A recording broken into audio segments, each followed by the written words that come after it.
I'm gonna make him an offer again. All the gin joints and all the towns and all the can't world. handle the truth. You can't fight in here. This is the Frankly, world. my dear, I don't give a damn. This is where the fun begins. Fasten your seatbelts. It's going to be a bumpy night.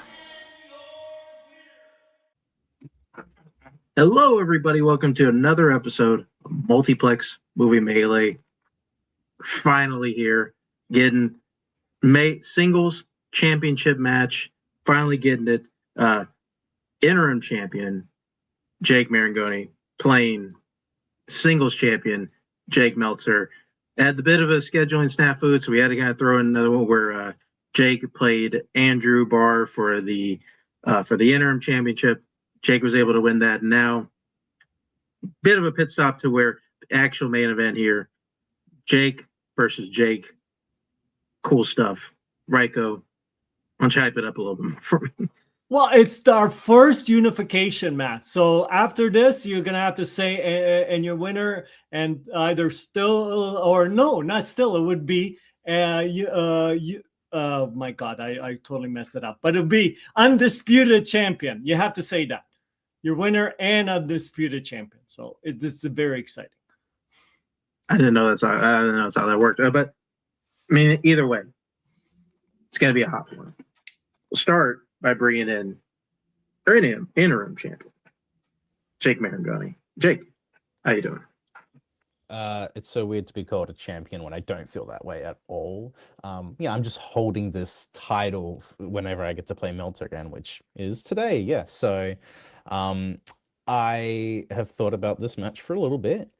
It's crazy to think that Meltzer and I have played over the span of 5 years, and the first time we played was in a tournament where I had the flu and was very close to dying, and I somehow was able to win thanks to the luck of Madonna. And then the second time we played was last year in the finals of the tournament in a triple threat match in which he was able to take the victory from me. And in this third match, we play in a title match in which we both get to play to realize who is the real Jake M champion. So this is great. I don't know how I'm here, but I'm happy to be here, and I'm happy to play Meltzer for the third and possibly final time. We'll see. Yeah, that was also a thing, and that was highly contested in at least one of the green rooms, whether or not this is a third match or not. Like we honestly have no idea. I mean, basically is. Anyway,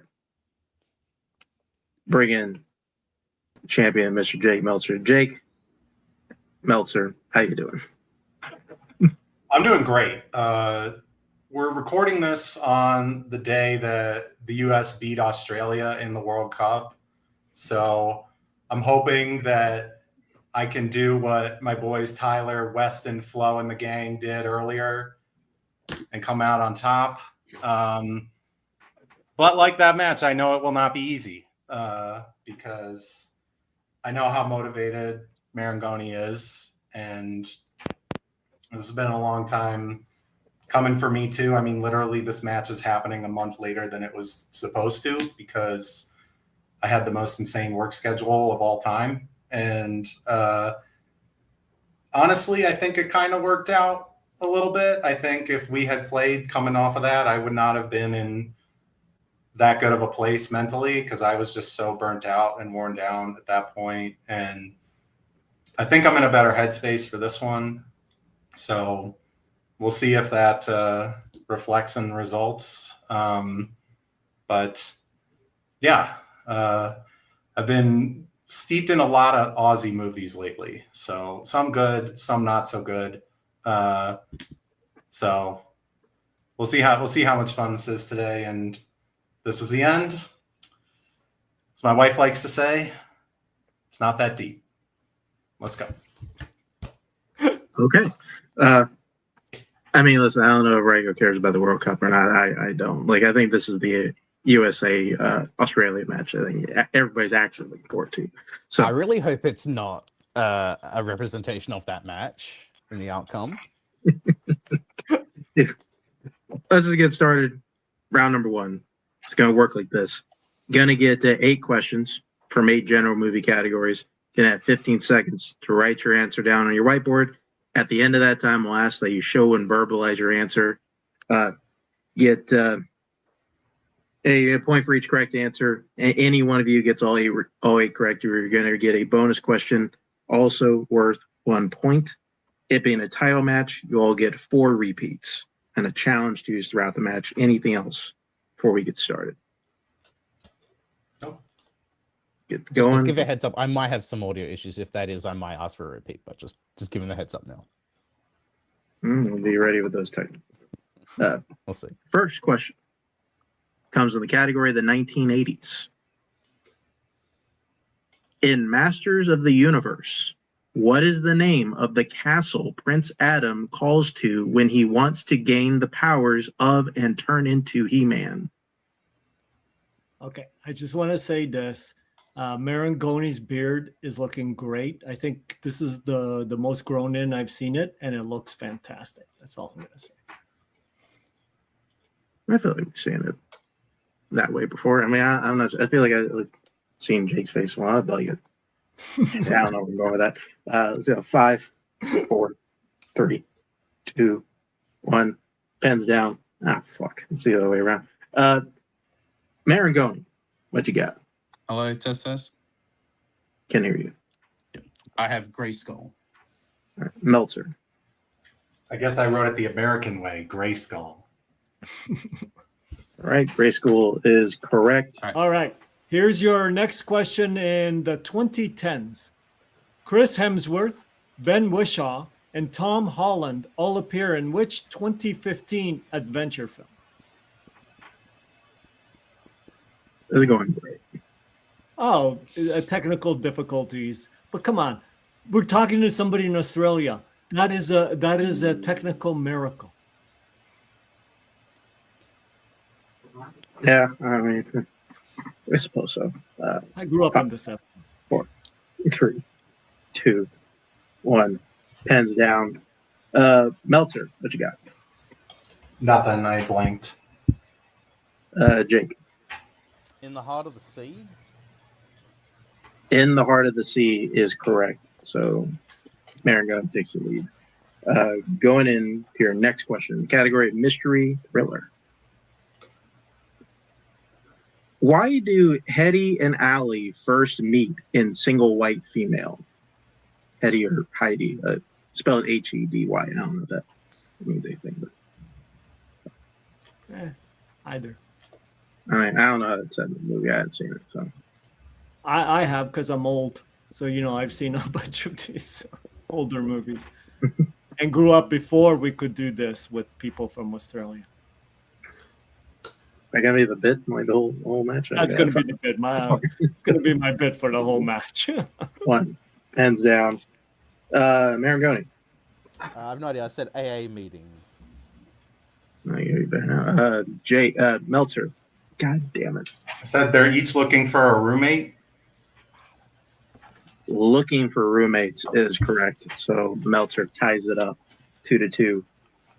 All right. Your next category is animation. Which 2 Looney Tunes serve as the protagonists in The Day the Earth Blew Up, a Looney Tunes movie? I grew up on Looney Tunes, being old. The original Looney Tunes. Thought you were gonna bring up Tom and Jerry. I grew up on that too. I mean, I did too, because like I never went to sleep like sooner than like 2 a.m. And that's like watching Tom and Jerry and Cartoon Network as a sign as a 2000s kid that you stayed up way too late. And 5, 4, 3, 2, 1. Pens down. Meltzer. Said Porky Pig and Daffy Duck. Marangoni. I also said Porky Pig and Daffy Duck. Porky Pig and Daffy Duck are the correct answers. So staying tied at 3. Going to your next question. The category of the 1970s. Who directed Nosferatu the Vampire and Aguirre the Wrath of God? So since this is the 1970s category, my 85-year-old aunt still always tells me when I told her one day we'll be able to talk to each other and see each other on the phone. And she didn't believe me. But she brings it up all the time that I predicted that. Or you could just maybe just watch the Jetsons. 5, 4, 3, 2, 1.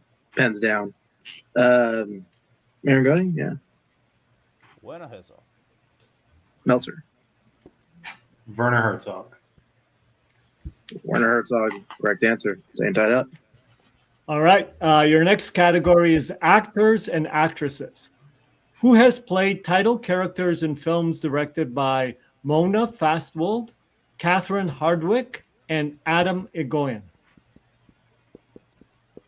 I think I pronounced that correct. I don't know. You're asking the wrong guy, man. Like, if the other Canadian with glasses was here, he would tell you. Yeah, Like, You I'm know- here. I'm here, so I'm telling you it's good enough. Yeah. 5, 4, 3, 2, 1. Pens down. Meltzer.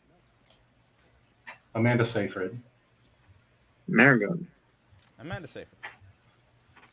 Amanda Seyfried is the correct answer. Tied up at 5. Going into your penultimate question, category of action adventure. In Deja Vu, the surveillance system that Denny designed was named after which Disney princess? All right. I'm not going to say we do this when we know you're going to be hosting, but sometimes we get excited when we know it'll be a question that is hard to pronounce names. That's just me. Like, what you trying to do to me? Like that I was the one doing the solid. And you're just trying to throw roadblocks my way. I don't know what that's all about. It's just fun. 4, 3, 2, 1. Pens down. Marangoni. Snow White. Meltzer. I guessed Aurora. Snow White is the correct answer. So Marangoni takes the lead there. They both go to sleep, so it was a 1 and 2 show. There's only mirrors in Snow White.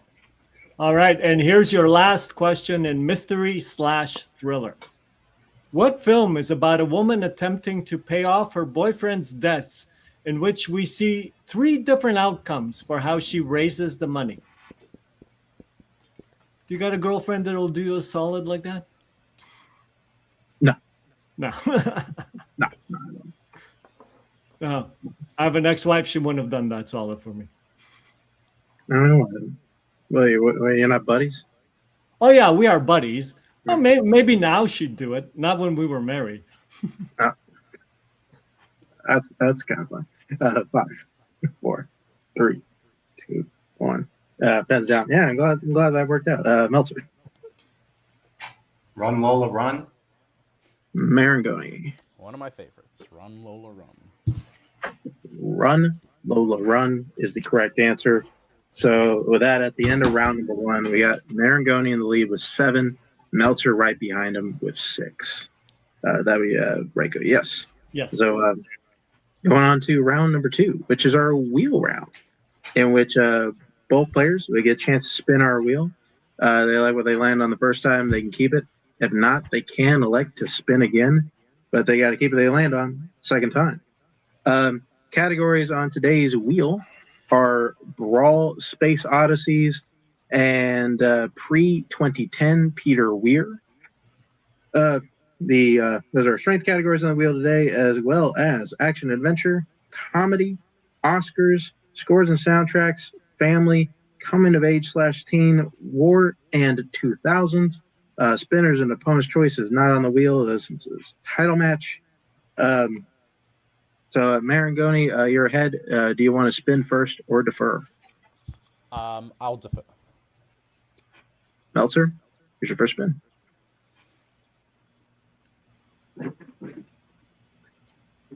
And you land on comedy. Do you want to keep that or spin again? Well, at least, we'll see if the one category comes up. But right now, I'm going to keep this. All right. Yeah, I'll take it off. Here's a wheel. And Reiko, why don't you give Meltzer his comedy questions? All right. Here is your first question in comedy. What is the name of the pub Shaun and his friends fight the undead in Shaun of the Dead? the Winchester. That is correct for 2 points. All right. Next question. In the Peanut Butter Falcon, who plays the saltwater redneck the retired wrestler Zach idolizes?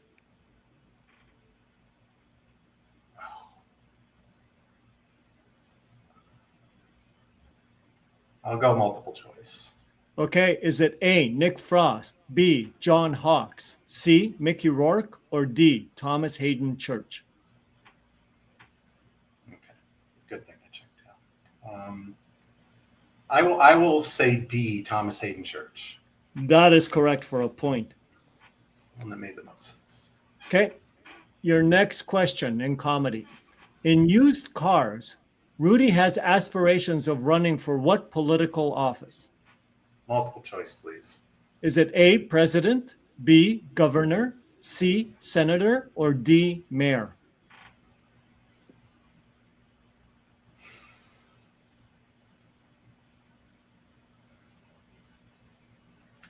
Oh, 50-50 would be great here. I'll just throw out governor. That is incorrect. For the 1 point steal, is it A, president, B, governor, C, senator, or D, mayor? Senator? That is correct for the 1 point steal. Was literally between the two. Your next question. In To Be or Not to Be, Maria has aspirations of playing what Shakespearean character? Oh my god.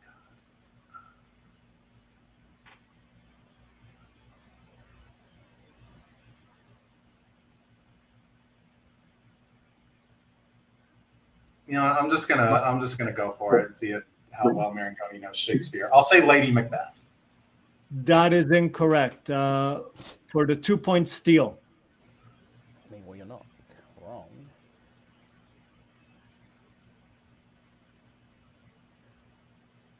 Fuck it. Juliet. No, this is comedy. It's Hamlet. Okay. Okay, and your last question. In Bulworth, what drug does the title character consume prior to his first rapping address to the public? Oh man. Going to movies, I haven't seen. I have a guess, but I'll check down to multiple choice. Okay, is it A, marijuana, B, cocaine, C, mushrooms, or D, ecstasy? Okay, my guess was not there.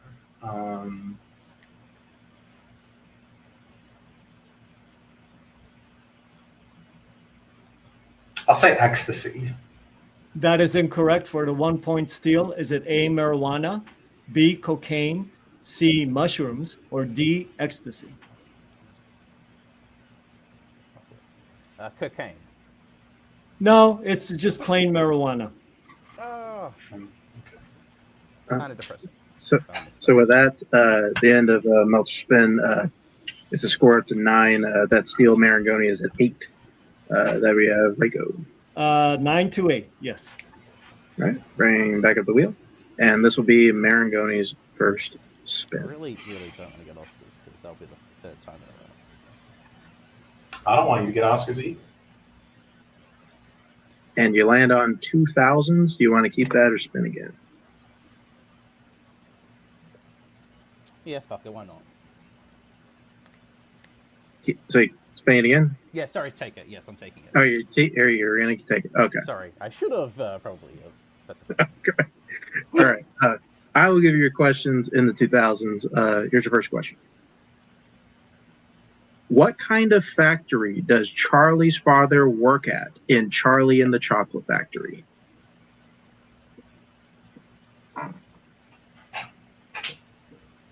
Toothpaste company. Toothpaste is correct for 2 points. Here's your next question.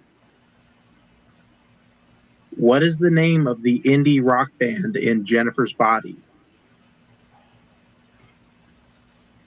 I knew this at one point. I'm going to go multiple choice, please. Multiple choice options are, is it A, Oracle of Rhyme, B, Crusade, C, low shoulder, or D, amp operators? C. C, low shoulder is correct for 1 point. Your next question. Who directed 2002's Jerry? Gus Van Sant. That is correct for 2 points. All right, here's your next question. Jenna Rink, Matt Flamhaff, and Richard Neeland are characters in what 2000s movie? 13 going on 30. That is correct for 2 My points. favorite rom-coms. And here is your last question in the category of the 2000s. Allison Janney plays the mother to Amanda Bynes in what movie?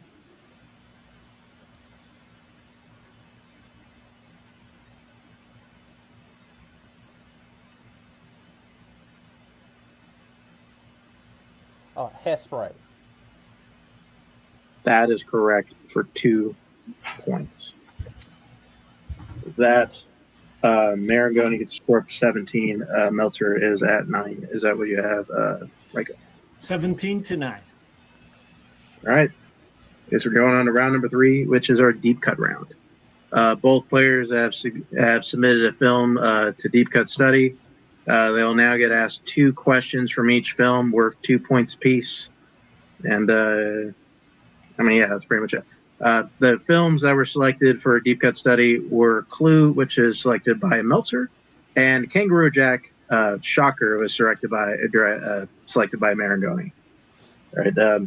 I'll start it off, and I will give you your Clue questions. Here's your first question in Clue. Mrs. White says the life after death is as improbable as what? Says that life after death is as probable as what? So, I think they seem to know it. So it's Oh, okay. Oh, did we get to banter in this one? I forgot. I mean, kind of. I mean, it's like, why not? Why not? Okay. 5, Banter. 4, 3, 2, 1. Pens down. Marangoni, what you got? Sex After Marriage. Meltzer. Sex After Marriage. Sex After Marriage is correct. Right? All right. That's why I'm not married. I disagree with that statement. I'm going to stay out of that one. All right. Here is your 2-pointer in Kangaroo Jack, or your deep cut in Kangaroo Jack. Where does Mr. Smith say he is when Louise calls him at the bar? Louis or Lewis. Oh, Lewis. Sorry. Lewis. Yeah. Sorry, Lewis, male name. Spell Lewis. Yeah. That's all. I think they get the gist. Repeat the question. All right. I believe this is Marangoni's first repeat. Where does Kangaroo Jack? Where does Mr. Smith say he is when Lewis calls him at the bar? There you go. There you go. I got it. I get to, when you get 2 tries, it's easier. Well, that's how it's written, in the doc. Right? We'll see. Sure, if it's wrong, our competitors will, let us know. All right. 5, 4, 3, 2, 1. Pens down. Let's go to Meltzer. So it's one of the few details I did not write down. I just said Owen Springs. Marangoni. Cooper Petey. Both are incorrect. Correct answer we have here is Bulla Makanka. That's it. Bulla Makanka. All right. And Bull McCanka. Right, that's correct. It was odd saying. All right. Going on. Here is your second question. Include. In the second ending, after Miss Peacock is arrested, Wadsworth asked the other guests if they could care for what 2 things? So, of these 2 movies, which one do you like? It's not a mystery, is it? I actually haven't seen Clue. I've seen Kangaroo Jack, and You're welcome. I did a solid for Jake. I'll just say it. I did a solid for Jake on that one. It's not amazing. We won 5, that match. 4, 3, 2, 1. Hands down. We did in fact do that. Jake, Marangoni, what you got? I said dessert and tea. Meltzer. Would anyone care for fruit or dessert? Fruit or dessert is the correct answer. All right. And now this is your last question, Kangaroo Jack. Due to his history in Little League, Lewis claims that people of Asia refer to him by what name? Got it. Yeah. I'm wondering if this would be a question. Yeah. You're reading the name, right? Yeah. Why wouldn't it be? Yeah. 5, 4, 3, 2, 1. Pens down. Yeah, we're going to ask about the many things that Anthony Anderson just blabbles out there. Meltzer. Sun Lok Dong. Marangoni. I said some locked on. Sun Lok Dong is the correct answer. So Meltzer will be getting that. Yeah. So with that, at the end of round 3, Marangoni still in the lead of 19, but Meltzer cutting the lead a little bit in the deep cut round. Gets scored up to 15. Is that what you have, right? Go 19 to 15. Yeah, this is getting closer. Right. Going on to round number 4, which is our betting round, in which there we have 5 questions here. We're gonna reel the category, and our competitors are going to wager whether or not they want to bet 0, 1, or 2 points. We'll ask the question. If they hit it, they gain the points. If they miss it, they'll lose the points.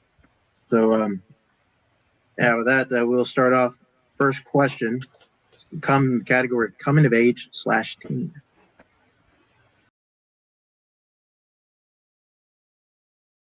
All right, let's check the bets. Marangoni, what are you betting for this question? 1. Okay, and Meltzer, what are we doing? 2, why not? 2. Alrighty. Question won't matter. All right. So here's your question, coming of age / teen. In American Graffiti, what color is the Thunderbird that Kurt sees the woman who mouths "I love you" driving?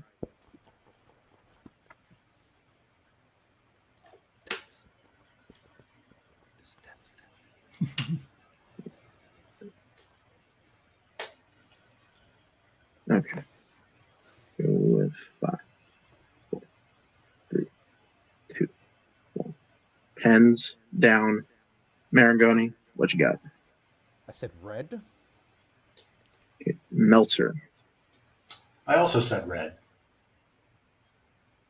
Both are incorrect. The correct answer was white.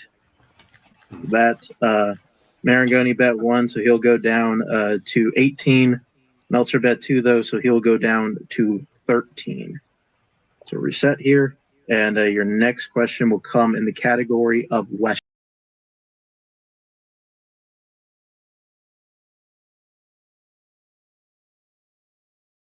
All right, Marangoni, what are we betting? 1 again. Meltzer? 1. 1 apiece. All right. Ryko. All right. In The Hateful Eight, how many of the men inside the haberdashery are secretly working with Jody to rescue Daisy?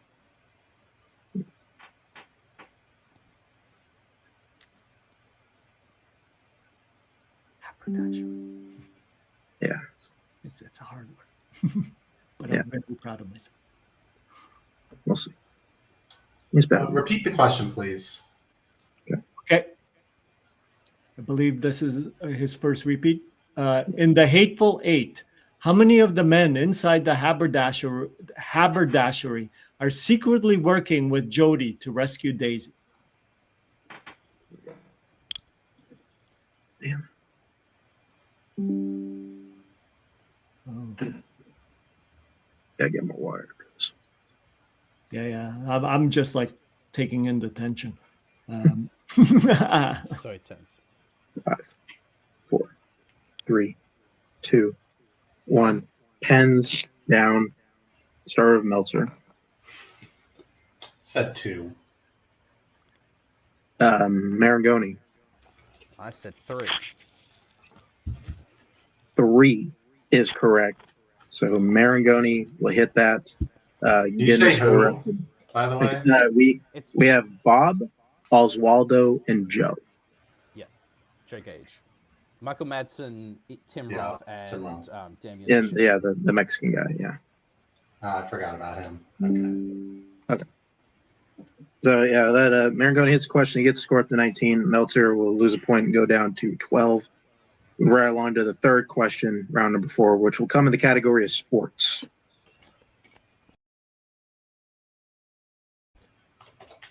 I'm good. Yeah. All right. I don't think we need to do that. Okay, Marangoni, what are we betting? 0. Okay, and Meltzer. 2. Should have just wrote that down before I even asked. So yeah, question matters for Meltzer. So here's your question in sports. In which 2000 sports film will you find a team called the Washington Sentinels? I find this very funny for one reason. I will reveal afterwards. We'll laugh. Promise. I think I know the reason. Mike, can you go to me first, please? Sorry? Can you go to me first, even though I didn't write anything down? Yeah, sure, why not? 5, 4, 3, 2, 1. Pens down. I mean, you're the stats only, so yeah, we will go to Marangoni. It's the replacements, and it was Meltzer's 3-pointer against me the first time we played. Oh, well, look at that. Meltzer. Replacements. Yeah, but weird ones. So that replacements is the correct answer. So Meltzer hits it, cutting down the lead to 5, gets score up to 14. Move into the fourth question of the betting round. Comes in the category of the 2010s.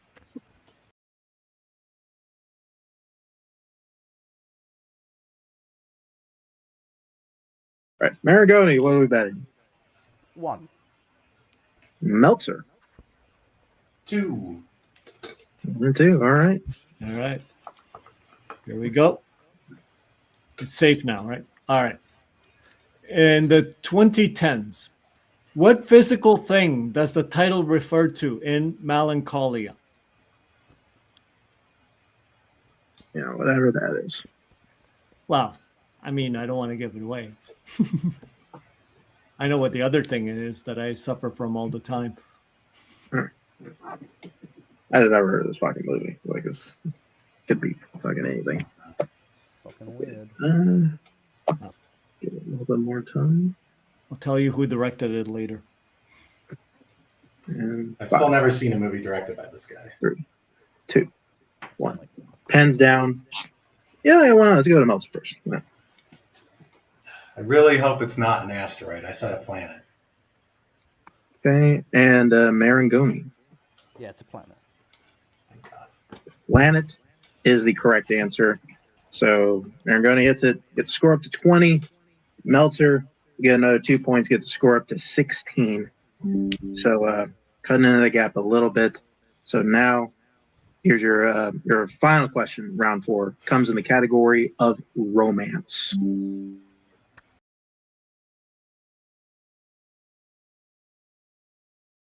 All right, Marangoni, what are we betting? 1. Meltzer. 2.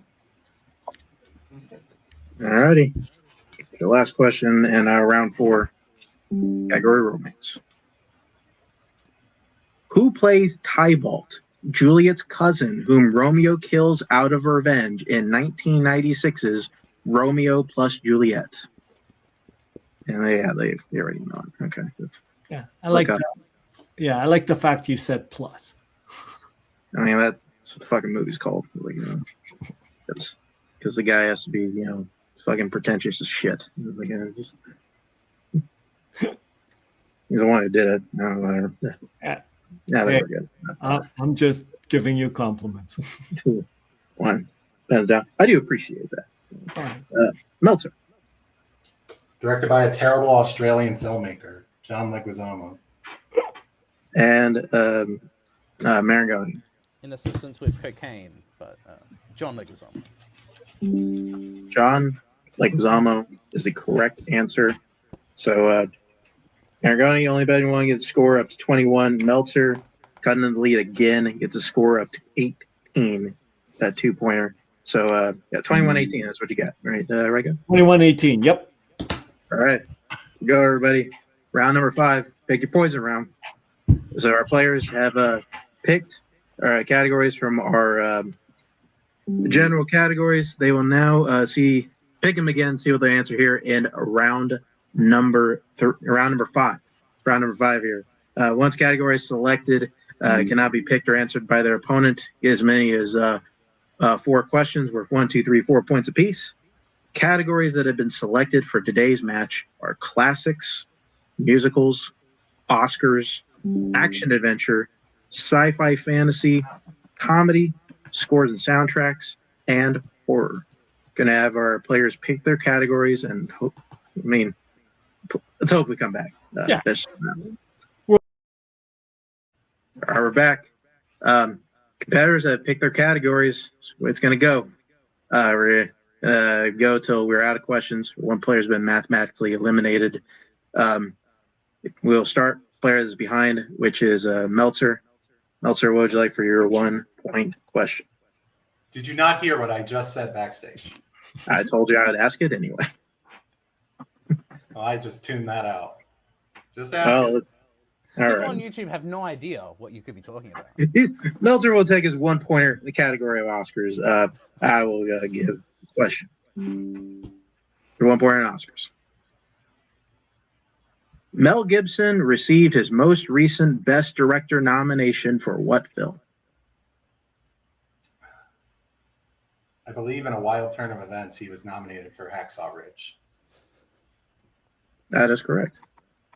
It's a good movie. Wild All right. shit. So that gets Meltzer up to 19 points. So what would you like for your 2-point question? You're anti-Semitic for asking that question, by the way. I will. What the fuck are you doing, man? We're just one that showed up. What are you doing? A Christmas question. Asking an Oscars question about Mel Gibson? Really? What's your 2-pointer? Just tell me what your 2-pointer is. God, I'm really torn here. All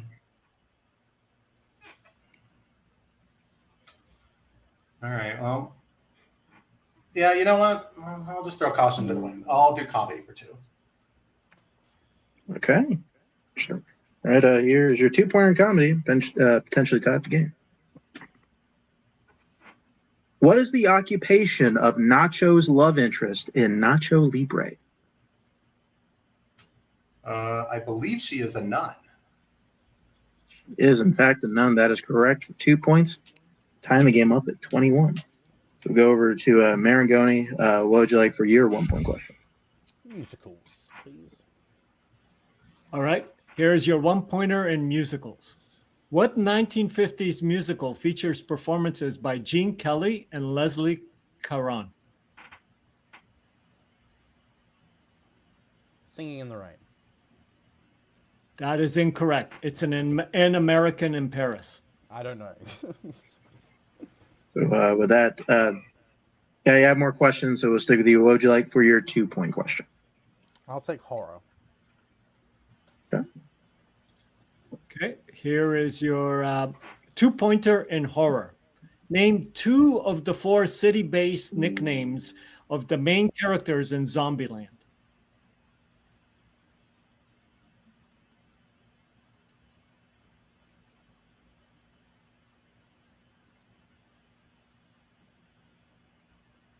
Columbus and Tallahassee. That is correct for 2 points. We also would have accepted Wichita and Little Rock. So that Marangoni does take the lead 23-21. So we'll go back over to Meltzer. Meltzer, what would you like for your 3-point question? That's kind of a U.S. geography question, so also a little sus there. Yeah, I I will, should be complaining. Yeah, I'm complaining for you. Let's do classics at 3, please. Interesting. All right. So 3-pointer in classics. Just a reminder, Jake, you do have 3 more repeats remaining. Mm-hmm. So here is your 3-pointer category classics. Aged in Wood is the name of a play in what classic film? Oh my, this was a mistake. Um,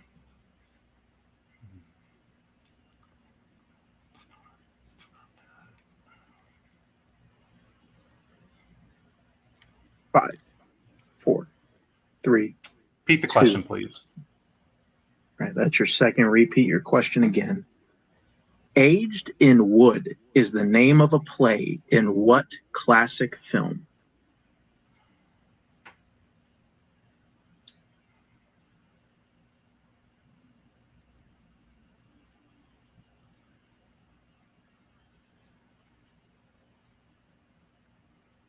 Five, 4.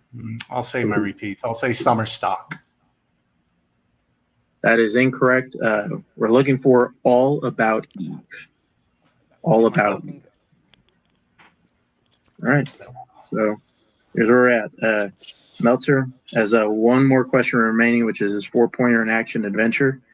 If he hits it, send it back over to Jake for more, or for Maragoni for more questions. Maragoni wants a match. All right. So quick reminder, Meltzer, you do have 2 more repeats. Mm-hmm. Here's your 4-pointer in action adventure. In Minority Report, Anderton confronts Crow, the man he was predicted to kill, at what type of location?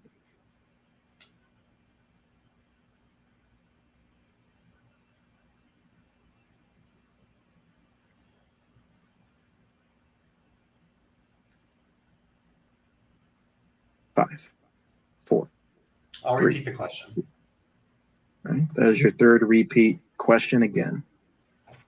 In Minority Report, Anderton confronts Crow, the man he was predicted to kill, at what type of location?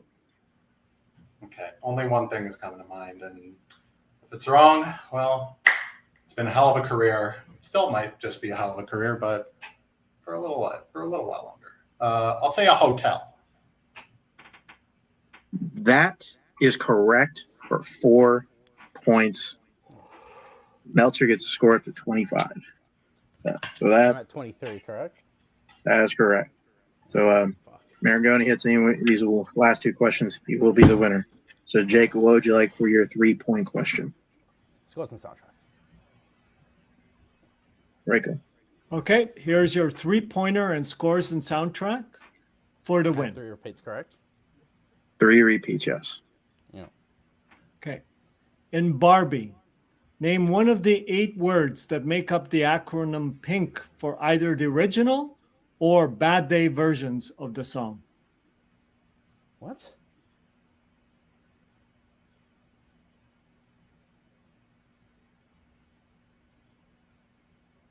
I'm going to need a repeat. Yeah. Okay. Here's your repeat.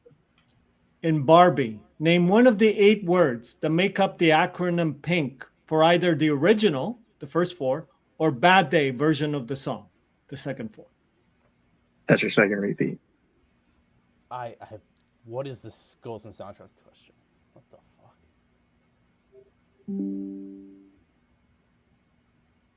Pink. I don't even know what you're asking.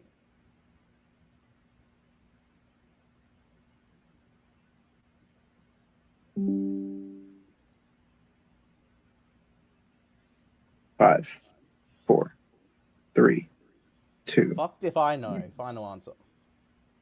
That is incorrect. We would have accepted pretty, intelligent, never sad, cool, or the second 4, panic, I'm scared, nauseous, or death.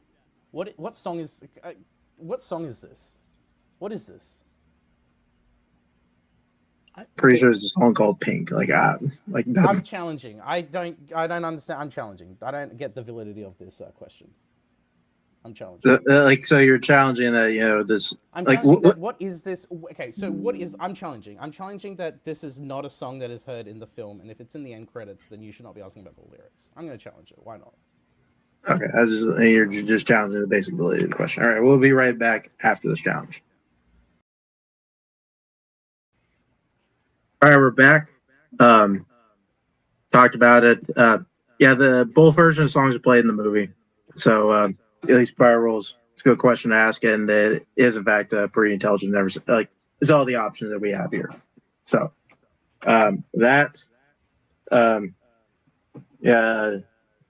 Jake will lose challenge duration of the match. So here's where we are.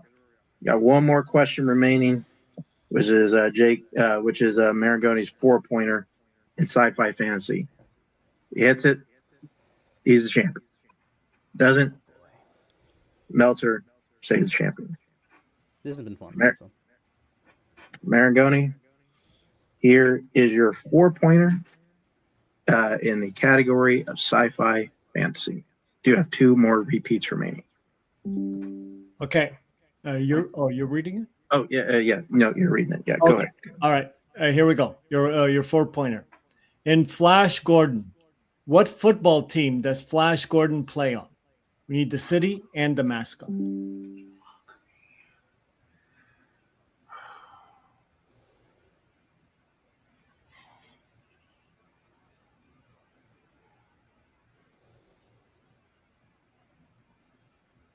Five, 4, 3, Repeat 2. the question. Okay. In Flash Gordon, what football team does Flash Gordon play on? We need the city and the mascot. It's your 3rd repeat.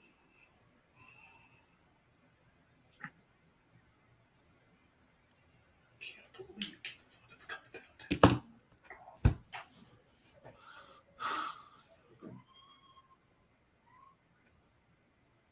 5, 4, 3, 2, Repeat the question. 1. All right. Your last repeat. In Flash Gordon, what football team does Flash Gordon play on? We need the city and the mascot. I was really hoping for a science fiction question. Instead, I got a sports question. So I'm just going to say the LA Raiders. Fuck yes! Yes! And Oh my god! Melee singles champion, Jake Meltzer. The correct answer was the New York Jets. New York motherfucking Jets. New York Jets. We're going to take out everybody. Cool down. And we'll talk Ryko for a second. Wow. So, crazy game. Really tight after round 1. Kind of round 2 went a bit back and forth. Like Meltzer, bit of trip over those comedy questions. Marangoni is able to put up a lead, but Meltzer just kind of kept chipping away, and ultimately it came down to kind of 3s and 4s there. Meltzer was able to hit him. Marangoni, because it wasn't. That was essentially what it came down to. Just great comeback from Meltzer. His reaction says it all, man. I don't think he was expecting to win maybe after the 3rd round, but holy crap, like this is a really, really good match. Fantastic. Yeah. Let's just go ahead and get people in here. We'll start with Jake Marangoni. Jake, it's a very well played match, I think, overall. Just kind of came down to those last couple questions. Overall, how do you feel? Well, I went into this match thinking I was going to lose because I know that I'm not the most. I don't give a shit about studying, and I watched Clue literally 2 hours before the match, so I knew I had to make sure that I was ready for that. But I just knew that it was going to be tough either way. Like, Meltzer's the champ for a reason, and he's the guy to beat. And I felt weirdly good after round 1 and 2. And then I felt slightly okay after rounds 3 and 4. But yeah, I think that 3-pointer is insane, and I don't like getting asked a sports question in another category. So that's what lets me the match. So thanks, Riders. Anybody want to play when you come back? I would like to play Chen. I think Matthew Chen is the guy I've been calling out for a long time, and I would like to play him because I know he just called me out, so that'd be good. Listen, Meltz is going to be the guy to beat, and I knew I wasn't the guy to beat him, so the fact that I got here is pretty cool. I would like to have hit my 3 and 4, but, you know, that's just is what it is. And, yeah, it's going to take someone better than me, honestly, to beat Meltzer, so whoever that is, I hope, is the winner of the tournament, but we'll see. Yeah. Well, I'm not sure about that. You took Meltzer to the edge here, just kind of the way the cards fell here today. Anyway, we'll look back to seeing you in the future and see you down the road.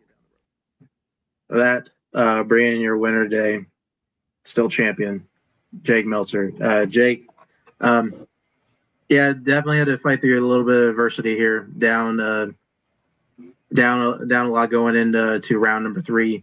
You're able to chip away at it, pull out get some crucial questions, and today you're still the champ. So, what you got? I sympathize with Marangoni on feeling a little hard done by some of the questions. I mean, I'll go back to our first match where my 4-pointer was in comedy and it was a quotes question. So I can relate.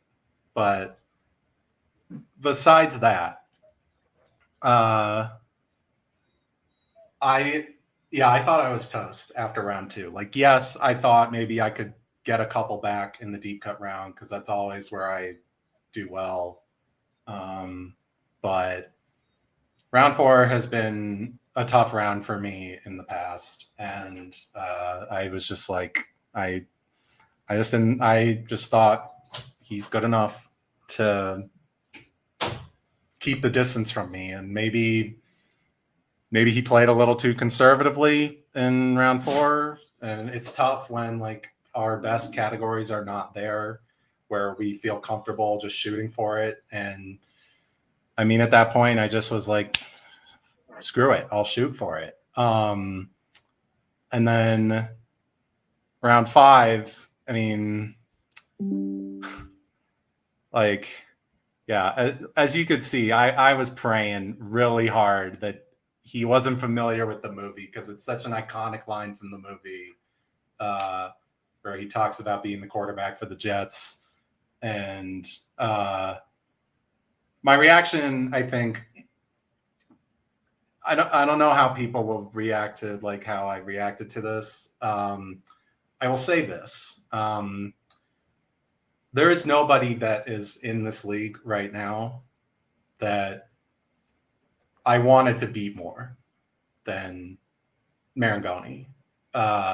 It's because he's a great competitor. It's because we've had our knockout, drag out fights in the past. It's because we approach the game so fundamentally differently in terms of what we believe is worth asking about in this league.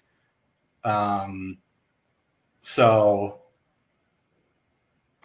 coming out on top and getting the edge in the rubber match, it feels better than like the going into the match against Payson. I fully expected to lose that one. I thought I was going to get knocked out or TKO'd. And then against Matthew, I was just super relaxed. And because Matthew's just literally unhateable. And not to say that Marangoni is, he's not. But like, he just brings something out in me in a competitive sense that nobody active does. So that's where that reaction comes from. And I really didn't want to go out yet. Like, I think I still have something left. And you're going to find out real soon whether I do, because I know there's another match in Mayhem right after this. So we'll see. but I want to keep this going a little bit longer. Yeah, you did kind of mention. Listen, we need somebody to play the tournament winner. Could be a whole bunch of players. Joseph Olivas in there. Could be Payson again.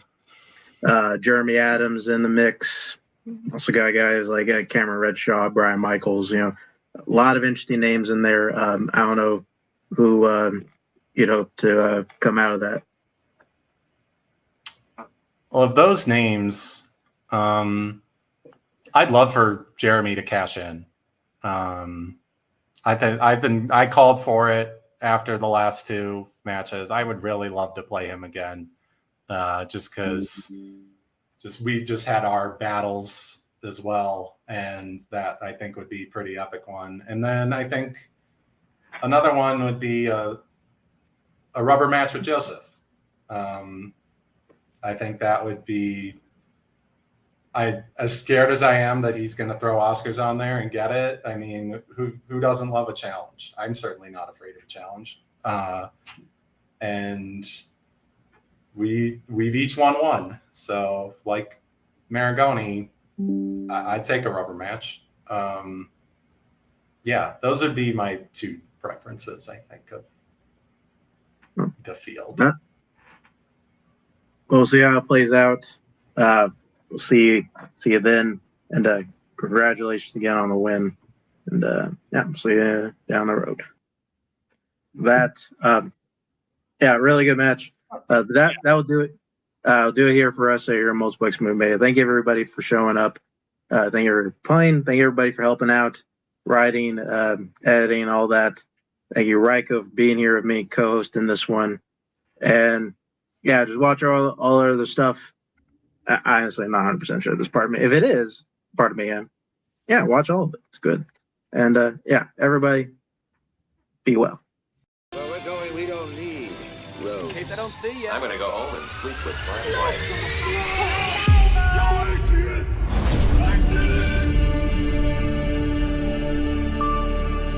I think this is the beginning of a beautiful friendship.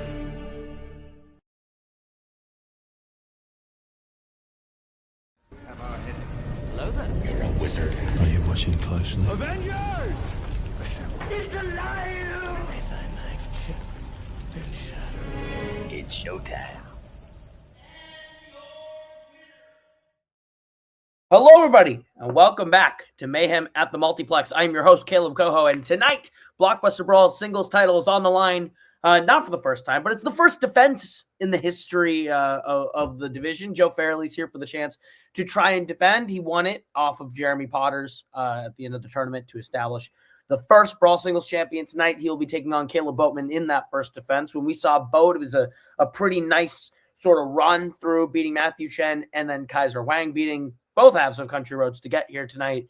No slouch of a team, as we have seen. They've challenged for the titles before. So going to be very exciting to see these two play.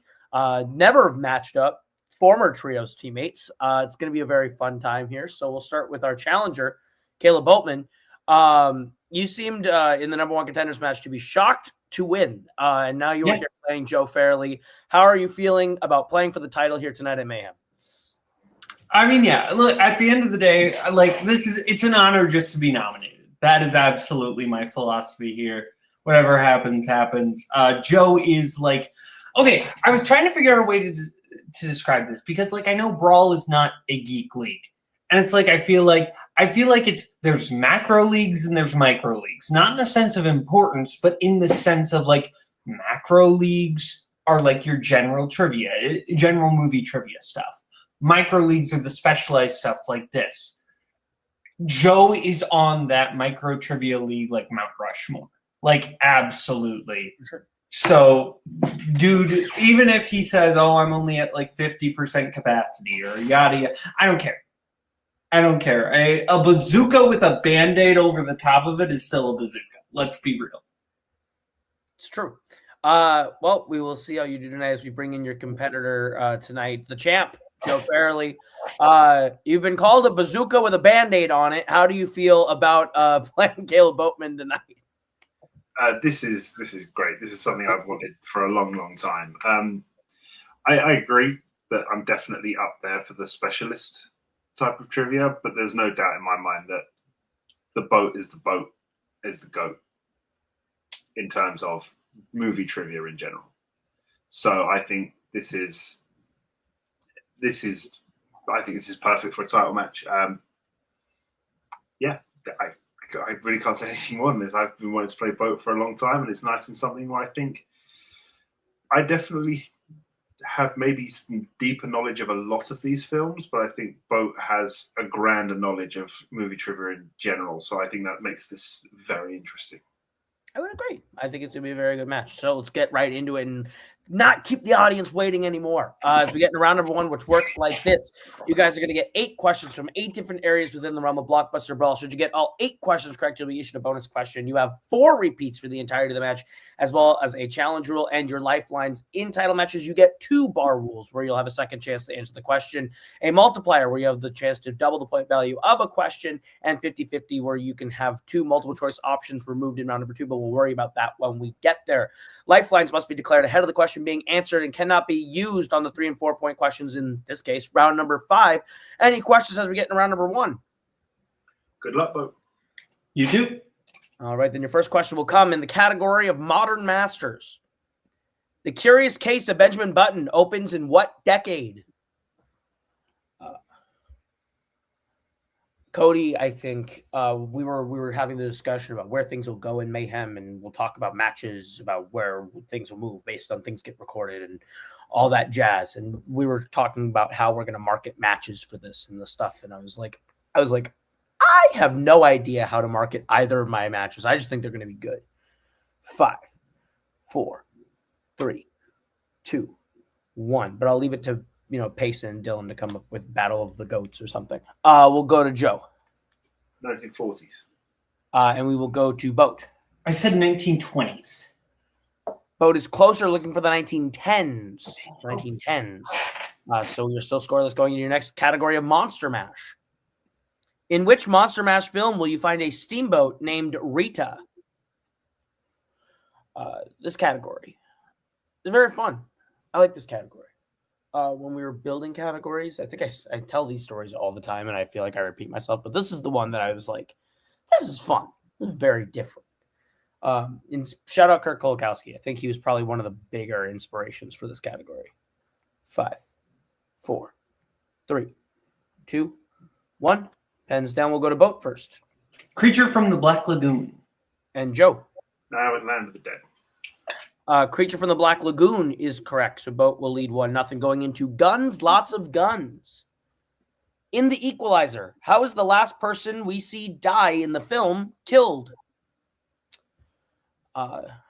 It's still the greatest sin of all time that these movies are not called The Equalizer, The Sequelizer, and The Threequalizer. They really fucked up, and it makes me violently angry every time I see the names just digitized. I'm like, fuck off. Hey, and then they'll get John David Washington in for the prequelizer. It's good. Brilliant. 5, 4, 3, 2, 1. I'll be mad if that doesn't happen. We'll go to Joe. Keeping it basic, shot.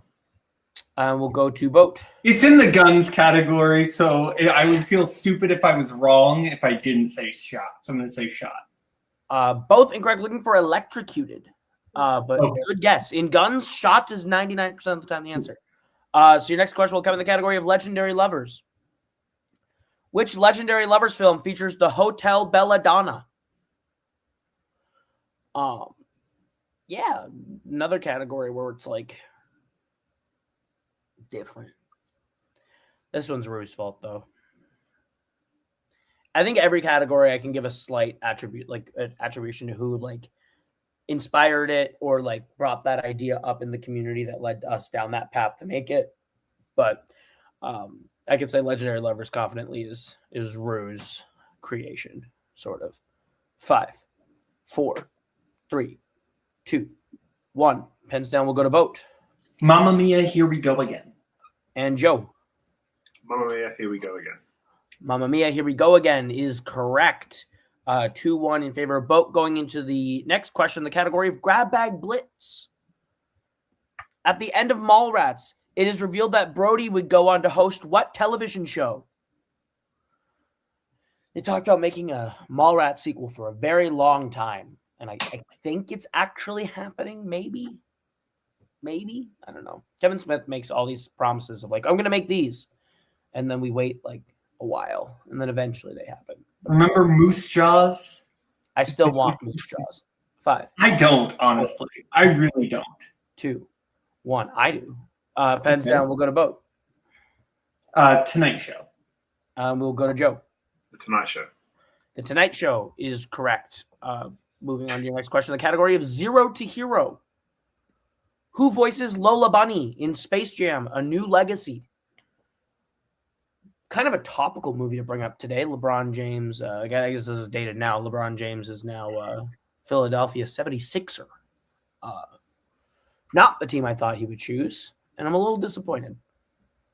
Not just because my team was in the running and I thought it would happen and it'd be great, but also just a boring pick. A boring pick, Braun. You could have done better. 5, 4, 3, 2, 1. Pens down. We'll go to Joe. Miley Cyrus. We'll go to Boat. And Zendaya is Lola. Zendaya is correct. So 4-2 in favor of Boat. Going into your penultimate question, the category of Hellbound. Who has composed the score for the most films in Hellbound? Fuck this category. I don't know who inspired this one. This one just kind of happened. But Brittany had a lot of ideas, and she made a lot of great categories. But I think this is one of hers, because I hate it. not hate the category as in it existing, just me, not my movies. 5, 4, 3, 2, 1. Pens down. We'll go to Boat. I didn't know. I said Brian Tyler. We'll go to Joe. Educated guess of Joseph Bishara. Joseph Bishara is correct. Did 10 of those movies. So Joe cuts the lead down 4-3. Going into your final question in the category of wands, wardrobes, and rings. Oh my! What is the name of Elphaba's sister in Wicked? Pretty tight race here, first round, I'd say. But yeah, no, I do not like guns. I almost said don't like guns, lots of guns. I don't have anything against guns, lots of guns. I don't know why I just took a random subconscious shot at guns, lots of guns. The category's fine. 5, 4, 3, 2, 1. Pens down. We'll go to Joe. Nessa. And we'll go to Boat. Nessa. Hey, Nessa. Nessa is correct, or Nessa Rose, because it was brought up in testing. I'll say it was very funny. They were like, you should probably take Nessa and not just Nessa Rose, because it'd be weird if you said we could take Jonathan and not John, which is a very funny joke. So 5-4 in favor of Boat coming out of round number 1, as we'll go to round number 2, which works like this. It's the wheel round to get a chance to spin from the lovely wheel from wheeldecide.com. If you like the category you land on, you're going to get 5 questions worth 2 points apiece. You can opt to multiple choice, but it devalues it down to being only worth 1. You can spin again, but you're stuck. You never land on the second time. Beware there is stealing opportunities for your opponent if you give an incorrect answer. All repeats and lifelines are currently in effect. Your categories on the wheel tonight are Art Direction by Gary Tompkins, Non-Alan Ruck, We Are Family, Hellbound, Monster Mash, Animation Celebration, Dark Futures, Elementary, Space Odysseys, as well as Spinners and Opponent's Choice. Both you are in the lead. Would you like to go first or defer to Joe? Joe likes to go first. I like to go second. I think this is a perfect combo. All right, so Joe's going first. The spin is away. And you land on Art Direction by Gary Tompkins. Would you like to keep it or spin again? Yeah, we'll keep that. Keeping it, he is. So you'll jump right in with your first question. In Rogue One, what specifically does Vader tell Krennic the Empire is labeling the destruction of Jeddah City as?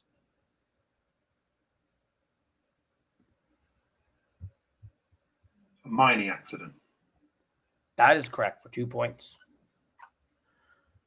Your second question. What object of Newt's does Dumbledore have duplicated to prevent Grindelwald's henchmen from finding the Killen in Fantastic Beasts, The Secrets of Dumbledore? I think it's Chillin, actually. Double this, his suitcase. That is correct for 4 points. Your third question. Who plays Imhotep in The Mummy Returns?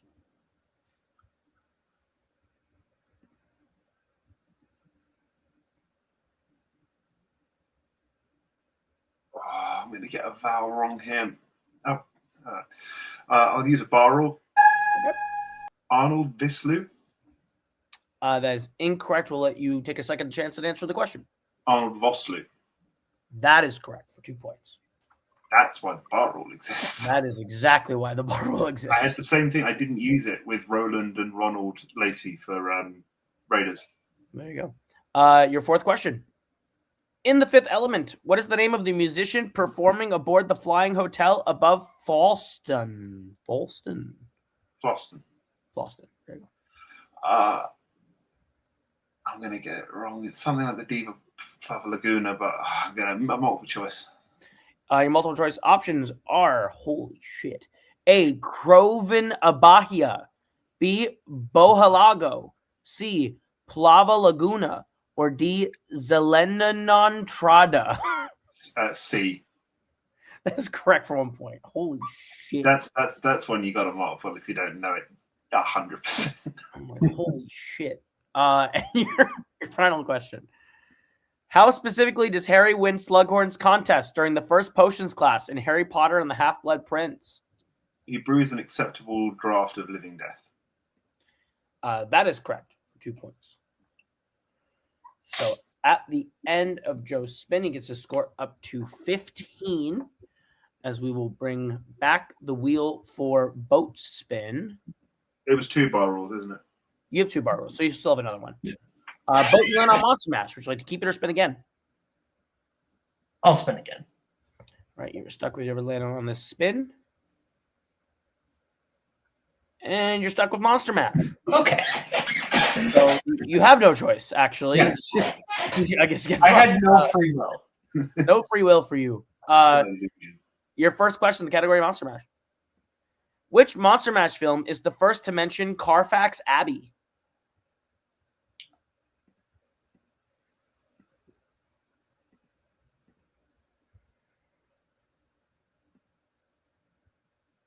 I'm just going to shoot for it. Why not? 1922's Nosferatu. That is incorrect. Joe, the chance for a 2-point steal.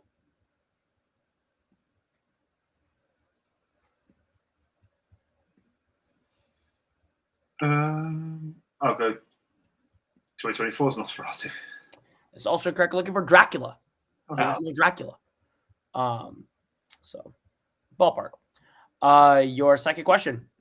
Who plays Frankenstein's monster in The Monster Squad? I'm going to double this. Tom Noonan. That is correct for 4 points. Your third question in Monster Mash. In 2025's Wolfman, Blake begins to show signs of the transforming infection after getting scratched on what part of his body? Multiple choice. Your multiple choice options are A, face, B, arm, C, chest, or D, leg. I'm going to say arm. That is correct for 1 point. Should have shot.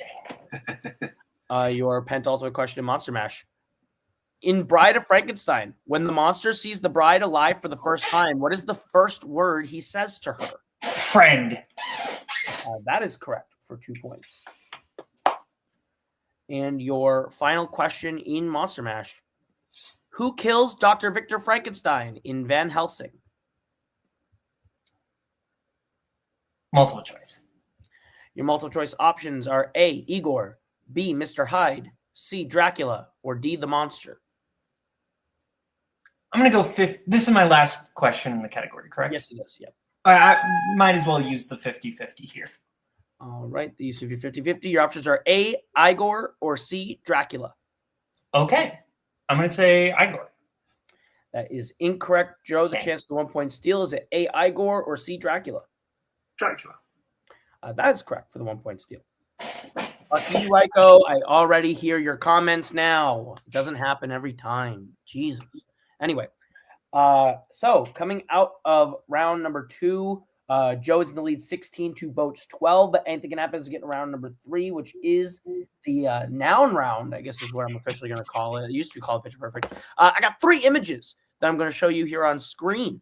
With those images, the first one is going to be of a person. You're going to need to tell me the name of the character and the movie they're from, a place, the name of the place and the movie that it's from, and a thing, the name of the thing and the movie that it's from. 1 point for each correct answer for a possibility of 6 points this round. Any questions as we get into round number 3? Nope. No. Wait. That's before I found a list that was acceptable for me. Just Probably a lot. list of movies. I was like, All right. Round number 3, your first question in the noun round. We start with your person. And this is your person. You need the name of the character and the movie they are from. Yeah, I like noun round more. I think it was called Picture Perfect in Documents, but I think I like noun round more. It's funnier.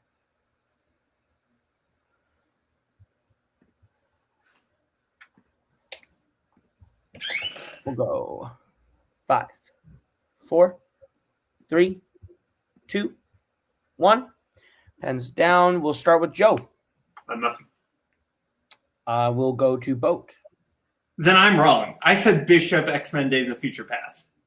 That is correct on both accounts. It is Bishop from X-Men Days of Future Past.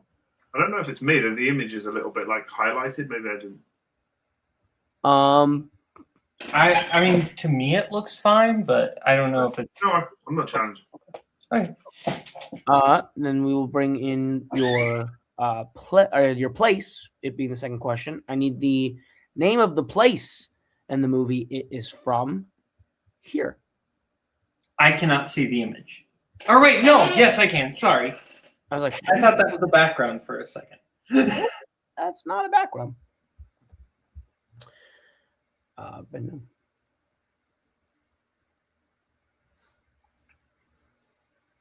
Go 5, 4, 3, 2, 1. Pens down. We'll start with Boat. Moron Mountain from Space Jam. And we will go to Joe. Monster Mountain, but from Space Jam. Moron Mountain is correct, but Space Jam is correct on both accounts. So it's still a point for Joe there, as well as 2 for Boat. And your last image will be of a thing. I need the name of the thing and the movie it is from right here.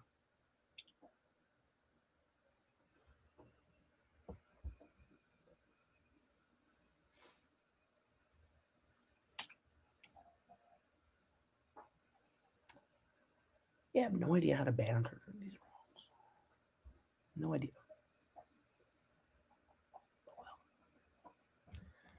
5, 4, 3, 2, 1. Pens down. We'll start with Joe. Key from Man of Steel. And we will go to Boat.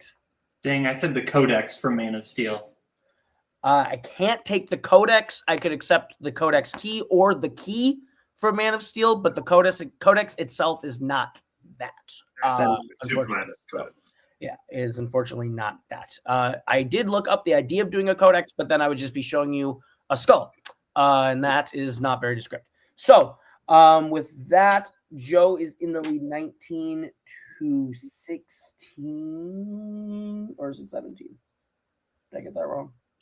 No. It should be a 2-point game because I didn't give you the point for that. Sorry. Yes, it is 19 to 17, I believe, is the score. Okay. So that puts us, you know what? Let's take a quick second to make sure. Cool, double checked it. Yep, 1917 is 100% the score. So we are good. So World War I. Okay. We're going to go to round number 4, which is the betting round. It works like this. I'm going to give you a category. You're going to tell me how many points you want to bet between 0 and 2 points. You get the question wrong, you gain those, or lose those points. You get the question right, you will gain those points. Well, if we did it reverse, it'd be crazy. Both players have all 4 repeats their challenges. Boat has 2 bar rules. Joe has 1 bar rule. Any questions as we get into the betting round? Nope. All right, then your first category you can bet points on is Grab Bag Blitz. How many points would you like to bet on Grab Bag Blitz?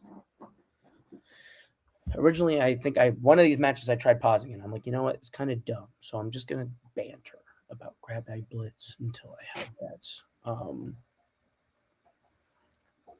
But I'll wait till players seem like they're ready.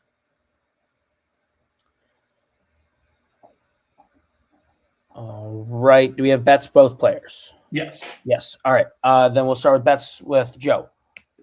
1. And Boat. 2. 2. All right, your question in the category of Grab Bag Blitz. In Who Framed Roger Rabbit, what 2 characters are playing dueling pianos in the nightclub? Love Grab Bag Blitz. I can't wait till like the recaps and stuff. I my favorite part of running the first thing and now this thing is like when I get to do the Feige-esque press conference about changes and shit. So I can't wait till like we get to the end of the year so I can get to decide what's happening and do stuff. That's what I'm excited for. 5, 4, 3, 2, 1. Pens down. We'll start with Joe. Donald Duck and Daffy Duck. And we will go to Boat. I said Daffy Duck and Donald Duck. Unfortunately, needed Donald Duck and Daffy Duck, but no. Yeah, wow, you want the white one ahead of the other one? Wow. Well, listen here, you son of a bitch. We are at 20 for Joe, and that brings Boat up to 19. A 1-point game is to go to your next question, which will be in the category of DC Legends. How much you want to bet on DC Legends? The worst thing I think I ever did is like one category is like comic book name Legacy, and the other one is comic book name Legends. I'm like, too close for my own brain. All right, players, we got bets. Starting with Boat. 1. All right, and Joe. 2. All right, your question in the category of DC Legends is: in 1989's Batman, what country does Bruce Wayne tell Knox and Vicky he bought the suit of armor he has on display?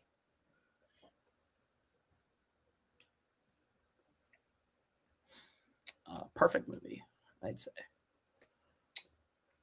I'm in a weird spot in my Batman rankings where I might be considering flipping what my longtime number 1 and my longtime number 2 have been. I will be crucified if I do that, though. 5, 4, 3, 2, 1. Pens down. We will start with Boat. So he said the UK. And we will go to Joe. I said England. Both incorrect. Looking for Japan. Okay. It's Japanese. It also makes sense. I bought it in Japan. So Okay. is tie game 18 all. As we'll go to your next category, which is in the category or question in the category of guns, lots of guns. How much you want to bet on guns? Lots of guns. Love 1989's Batman. TBH, that and The Dark Knight might be getting closer and closer to each other on my top 100. I'm going to put that into the ether in the world of mayhem at the multiplex and let the angry messages start flooding in from exactly one person named Cody Newberry. All right. We'll get bets, it looks like, starting with Joe. 0. And Boat. Said 1. All right. Your question in the category of guns, lots of guns. Rambo 3 takes place primarily in what country? Rambo. You have a weird chokehold with Rambo in America, I'd say. It's a very weird character to be like, we love that guy. I don't know. Maybe it's just because they made a lot of movies. 5, 4, 3, 2, 1. Pens down. We will start with Joe since he didn't bet anything. Does he go back again? Vietnam. And we'll go to Boat. Afghanistan. Afghanistan is correct. It's not Vietnam. So Boat will take the lead 19-18 as we go to your next question, which is the category of Studio Ghibli. How much you want to bet on Studio Ghibli? All right. Looks like we both got bets. We'll start with Boat. 2. And we will go to Joe. Nothing. All right. Your question in the category of Studio Ghibli. What is the name of the monk who tells Ashitaka about the forest spirit and later takes its head in Princess Mononoke?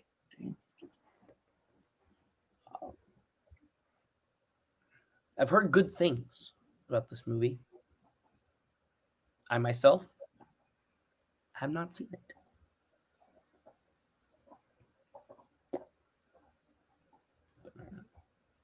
I get told a lot of movies are great, and then I don't watch them.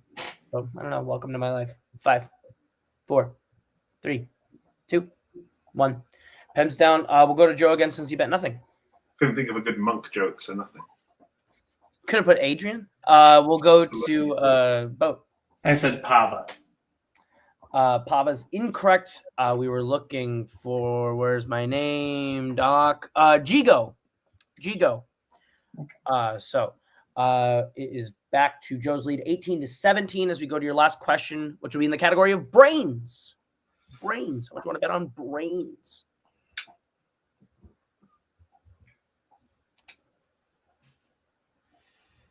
Give them a second to put a bet down. I hope you guys are enjoying Mayhem at the Multiplex so far. I know it's a great event. I've seen every match that we're airing.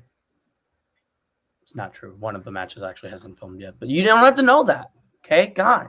Jeez. Off my case. Both players have bets? Yep. We will start with Joe. 1. And we'll go to Boat. I'm going to bet 2. All right. Your question in the category of brains. What brains film centers on a group of film majors who capture the start of the zombie apocalypse on camera?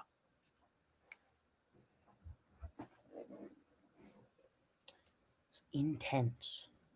Betting round in Brawl is very fun.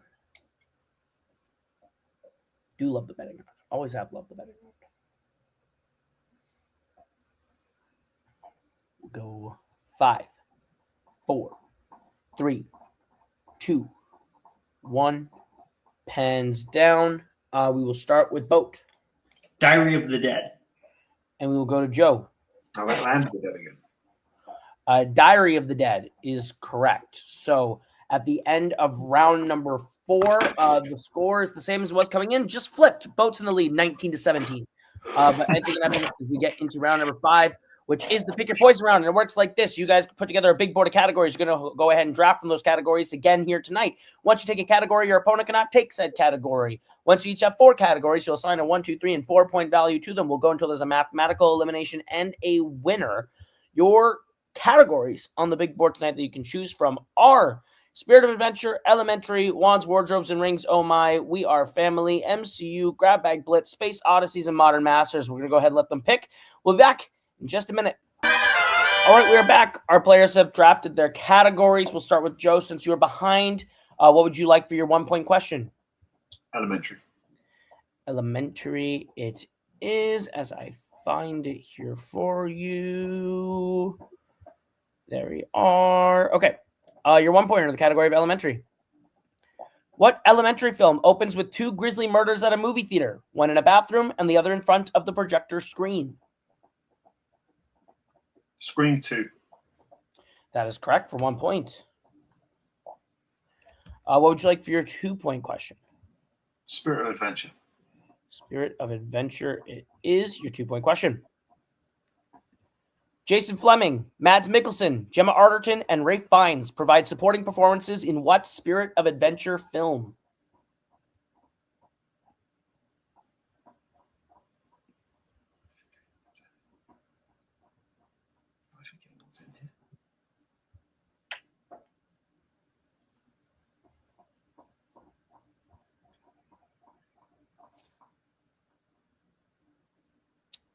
Five, 4, 3, 2. Question.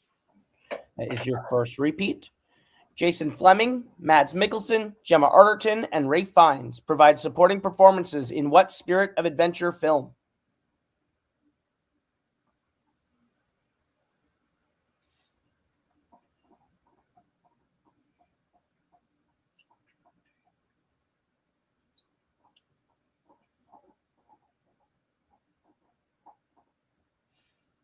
I'll use the bar rule. The Legend of Zorro. That is incorrect. What would you like for your second answer? No, I need to think of something else that's in this that's not in the ones I know it's not. I can't even remember what's in this damn category. 5, Bad Times. 3, 2. Dial of Destiny. Also incorrect. Looking for 2010's Clash of the Titans. Yeah. 2010's Clash of the Titans. So we will stick with you since you're behind by 1. What would you like for your 3-point question? Wands. All right, your 3-pointer in the category of wands, wardrobes, and rings. Oh my. How long does it take to make Polyjuice Potion as revealed in Harry Potter and the Chamber of Secrets? A month. No hesitation. Correct for 3 points. Hold on. Is this one? Oh, dang, I can't remember the art direction. It wasn't. Oh, okay. Well, you just gave me a challenge. Thanks, Joe. I remember it was from Goblet of Fire onwards. Or Okay, fair enough. Well, No challenge then. So Joe takes the lead 21 there. So we will go back over to Boat. What would you like for your 1-point question? Space Odysseys. All right, your 1-pointer in the category of Space Odysseys is: who plays Ronal, the wife of the Metcaina clan chief in Avatar: The Way of Water? Kate Winslet. That is correct for 1 point. We will be sticking with you as you're still behind by 1. What would you like for your 2-point question? Grab Bag Blitz. All right, your 2-pointer in Grab Bag Blitz. What is Millie's real full name in Jay and Silent Bob Reboot? I'm going to use my bar rule here. Okay. Millennium Falcon. That is incorrect. I'll let you take your second chance on the bar rule. Millennial Falcon. It's also incorrect. Looking for Millennium Falcon. Oh, dang. Unfortunately, there's a very specific pronunciation there. Fair enough. And that's can't give you Falcon. But as use of your bar rule, but we will, or one of your bar rules. Well, I guess now both, because now you're on the 3/4. Because we'll stay with you. What would you like for your 3-point question? Modern Masters. All right, your 3-pointer in the category of Modern Masters. In The Girl with the Dragon Tattoo, the numbers written next to the names of the murder victims correspond to passages from which book of the Bible?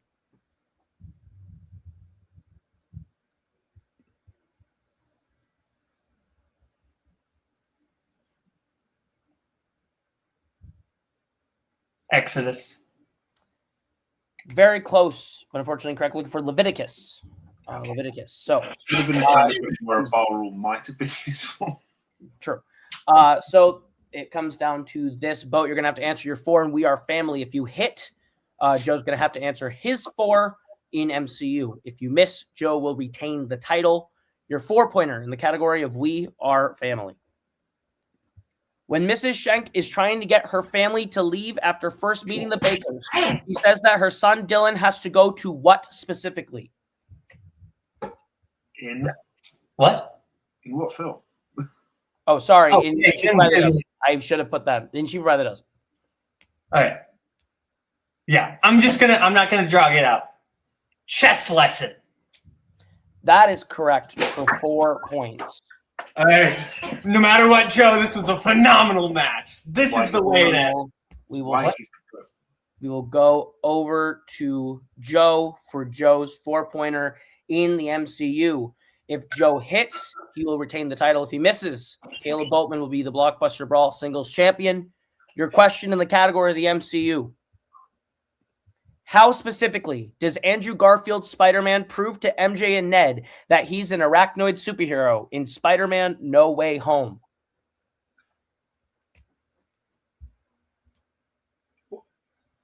He hangs from the ceiling.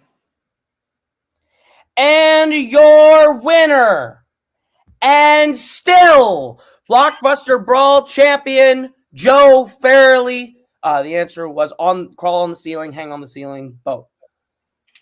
You said specific. I'm going to challenge because they are not convinced until he goes and crawls over to a cobweb and takes it down. They are not convinced. She says, "This is enough." No, this is not enough. That is a specific line of dialogue I'm challenging because you said specific. We will be right back from the challenge. I'm gonna kill myself!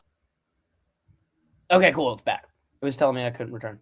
We're back with the challenge. Lots of interesting philosophical debates about the nature of the word specific and the nature of multiple answers to a question. So it has been thrown out.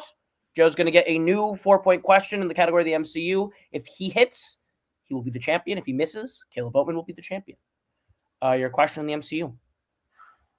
In Spider-Man No Way Home, what object gets transported into a cell in the sanctum that prompts Ned to ask what its superpowers are?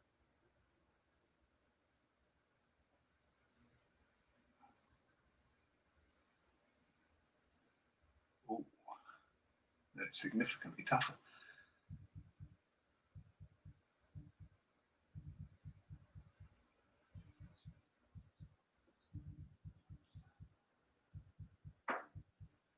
Five, 4, 3, 2. Repeat the question. That is your second repeat. In Spider-Man No Way Home, what object gets transported into a cell in the sanctum that prompts Ned to ask what its superpowers are?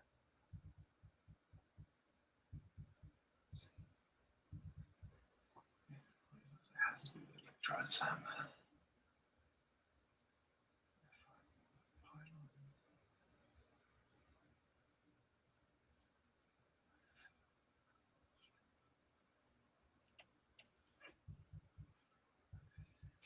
5, 4, 3, 2. Repeat the question. That is your third repeat. In Spider-Man No Way Home, what object gets transported into a cell in the sanctum that prompts Ned to ask what its superpowers are?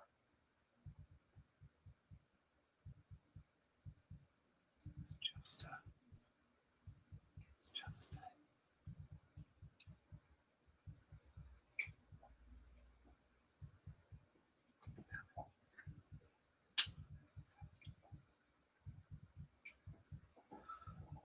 5, 4, 3, Repeat 2. the question.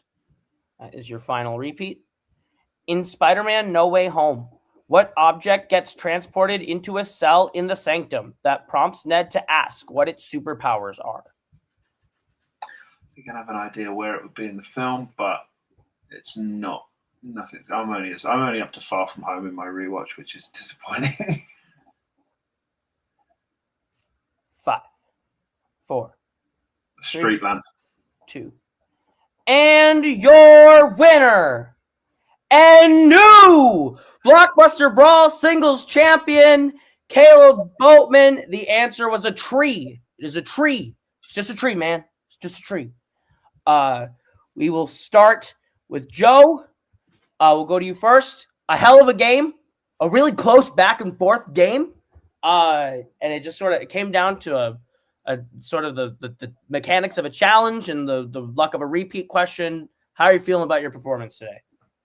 Well, I think we can count this as one defense because you did say and still. So half a defense, right? Yeah, I think it counts. It totally counts.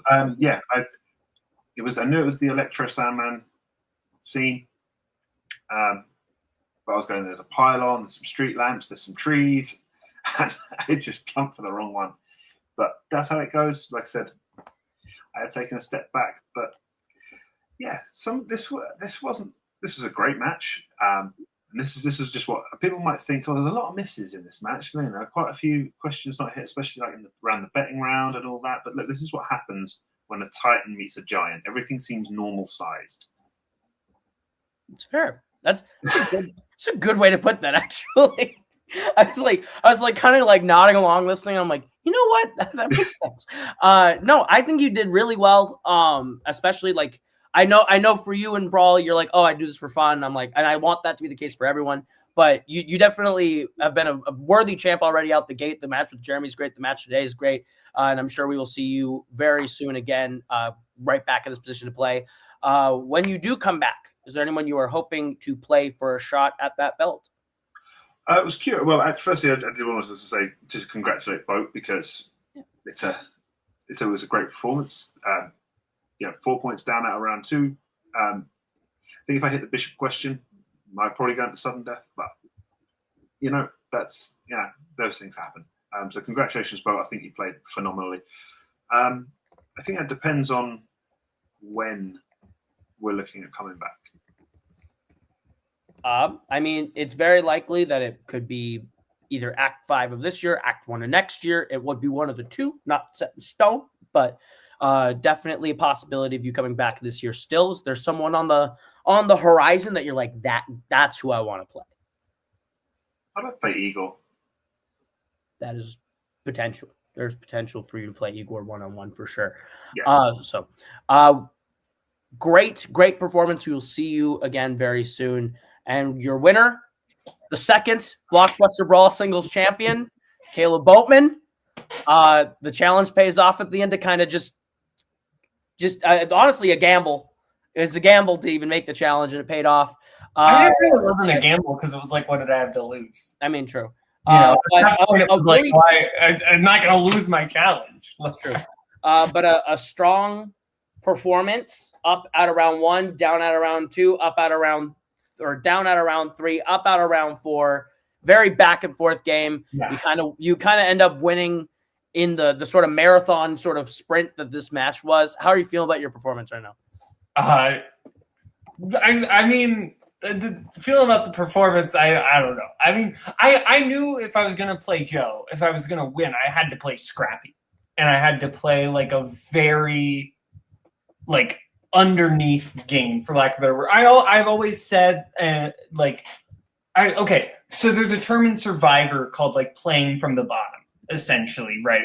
And Scully makes dumb jokes about it. But like the point is, right, like when you're outnumbered by a certain thing and you kind of just have to play a lot more scrappy, for lack of a better word. Like, for example, I think Barr is like the GOAT at doing that in trivia.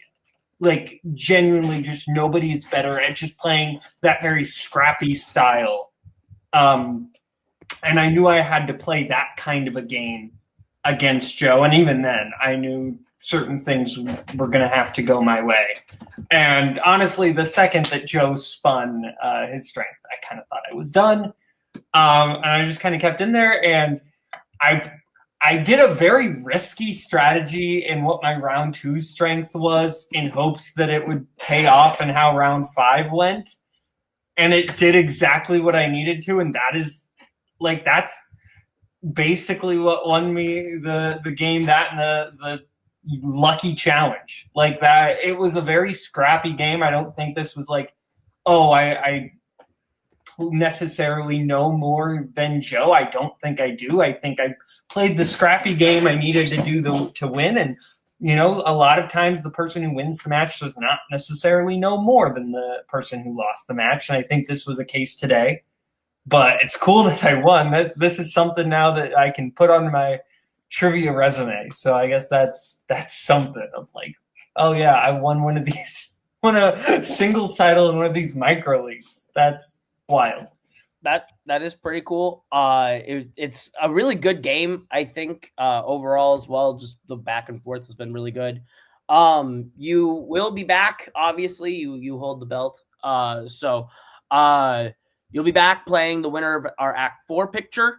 There's a bunch of names in there, potentially Igor, potentially Meltzer, potentially, Payson or Dylan or Will or Brian. Of that group, is there someone you are hoping to play most at the end of Act 4? Payson or Dylan would be the two I would be most like. Heck yeah, because that would just be a very fun match. And I think I'm a paper champ, so I think that if either of those two people beat me, I would feel great about it. Not that I wouldn't feel good about the other ones, but it would be like, hey, I'd be losing to a close friend. So it's like, okay, you get to be the champ now. Igor is obviously just great. Meltzer, I think, is the one people want to see. So, there's that. And then Will Cohen's there. I've never played Will Cohen in singles. So that would be interesting. Will Cohen. But yeah, Payson would be the one. But yeah, Joe's sorry, I didn't say this earlier. Joe's such a freaking titan. Like, oh my gosh, Joe. Dude just, like, again, he was playing at 50% and he still, like, just demolishes. Joe's freaking awesome. Can agree.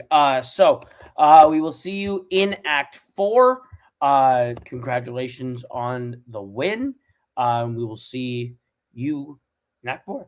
Thank you guys for watching, Mayhem at the Multiplex. The singles title here for Brawl is complete. We have a new champ. Can confirm this will be the first of 2 Brawl matches you watch tonight or this weekend. It's a 2-part video. I'm not quite sure where the second one goes, whether it's in video 2 or in this one, but you will be seeing Tyranny of Evil Men and Mighty Crabjoys face off later in the Brawl ring for teams. It's going to be a great A lot of great matches on the Melee side. So it's a great Mayhem. I think it might be the best one yet. So stick around. We'll see you guys real soon with another great match. I'll be back. Hail to the king, baby. What's your favorite?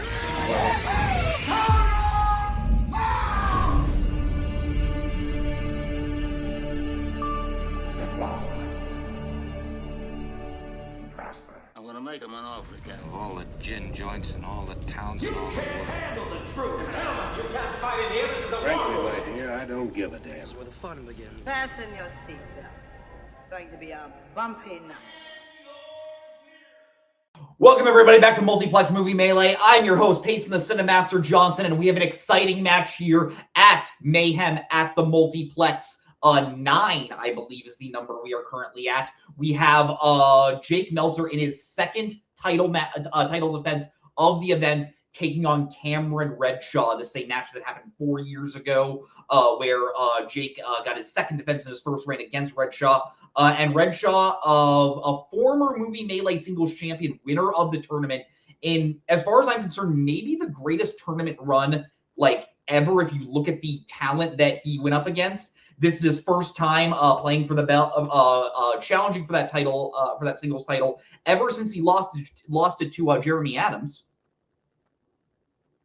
And I think this is going to be a very, very fun match. Mark, you're going to be you're on the desk with me. Mark, how are you feeling tonight? Yeah, no, this should be a good one. Good thing you remembered whatever Mayhem this was. I had no idea which Mayhem it was. It's scary that we're at 9. Next year we'll be doing Mayhem. We can call it Mayhem at the Multiplex X next year, and that'll be something. But no, Redshaw, very impressive tournament run, as you said. Just an unbelievable caliber of opponent he had to get through just to play Meltzer, who is just been on an absolute tear. He's handled pretty much everybody that we've thrown at him up into this point. But you know, got the big event, big lights, rematch. Apparently, this will be fun to see how it checks out. Absolutely. Yeah, Meltzer has been on an incredible tear as of late, and so is Redshaw through the tournament. And speaking of Redshaw, I say we bring in our opponent, starting with our challenger tonight, Cameron Redshaw, accompanied by his manager, Caleb Boatman. Redshaw, I believe the first time you challenged for the title was at Mayhem at the Multiplex for 4, I want to say. Or 3 is 3 canon. Maybe, perhaps. I'm not quite sure that no, 4 was 2021. Anyways, you are now facing Jake here at Mayhem. How are you feeling tonight? I feel pretty good. Yeah, I'm looking for, I guess I'm just happy. I'm happy I'm here to kind of right the wrong that was my last title match that we will not name against they who shall not be named. So I'm just happy that like Dylan and like Jeremy's got a title shot, so we all get to kind of try again at the singles title after the events of that season. So I'm happy to be here. I'm excited. Sparks are gonna fly. I got that inside joke. I'm gonna put you backstage, Bo, as we bring in the champion tonight, Jake Meltzer. Jake, in the middle of an incredible second reign as singles champion. If your match against me and your match against Matthew was a sign of pure dominance as a champion, I think your last match against Jake was a sign that you are still a very resilient champion and can face different types of games. How are you feeling going up against Cameron Redshaw? I feel really good. Yeah, I have a feeling this will probably be more like my match against Jake. I know the last time we played in this very event, it was a very close match. I won on a 4-pointer, so it was really close and back and forth throughout. So I'm expecting that again. And I will say, Boatman was brought in as a manager to rattle me once before. It didn't work then. And trust me, brother, I have been more rattled in my personal life this week than you could possibly rattle me right now. So I don't think so. This is a nice little escape for me to be able to come to this match. So I'm excited. Cameron's a great player. And for Mark, I have one thing to say. Let's go Knicks. Wow, doing that right to the co-host beforehand. Can't say anything to that, but I say we jump right into round number one. Round one is going to work like this. Competitors will receive 8 questions in 8 different categories, each worth 1 point apiece. They will have 15 seconds to write their answers on their board, after which I will say pens down and they will reveal their answers. Answer all 8 questions right. You will receive a bonus question because this is a title match. Competitors get 4 repeats and 1 challenge they can use throughout the entire duration of the match. Throughout all 5 rounds, competitors, any question before we head into round number 1? No. All right, then your first question will be coming to you in the category of sports. The Fire Inside features a female athlete in what sport?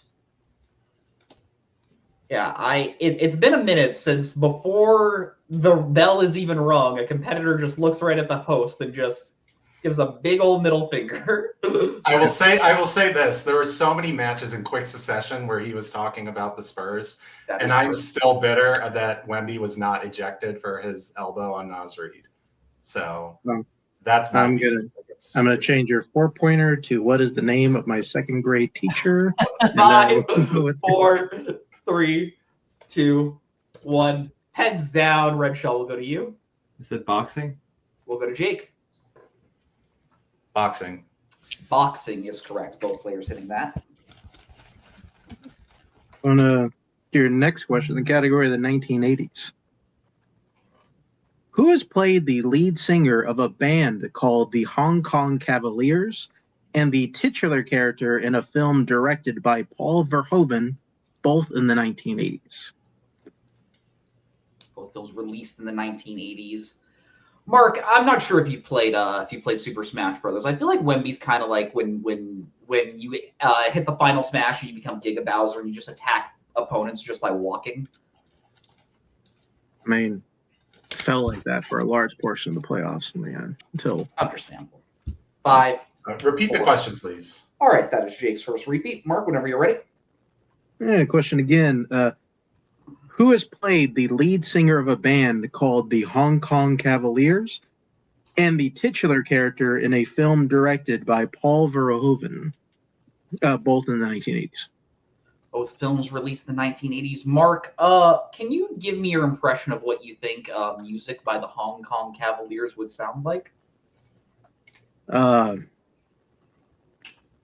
just, I don't think I'm going to do that. No. 5, 4, 3, 2, 1. Pens down. Mark passes. Jake will go to you. I believe the band's from Buckaroo Banzai. I said Peter Weller. And we'll go to Cameron. I'll say Peter Weller. Peter Weller is correct. The band is from Buckaroo Banzai. The Paul Verhoeven film was RoboCop. Yeah. As we head to your third question in the category of animated. In The Wild Robot, Pinktail, a mother of 7, is what type of animal? You have 2 siblings, right, Mark? Yes, I do. Met both of them. Yeah, I have. George and Elias. Great people. Yeah, they're right. I was just gonna say a family of 7 sounds wild as someone who's only who only has 1 sibling. 5, 4, 3. Could be pretty religious. 1. Pens down. Ugh. This is a good joke, Mark. It's a good joke. Cameron, will go to you. Awesome. And we'll go to Jake. I said beaver. No idea. And a possum is correct. So Cameron will be taking the lead there.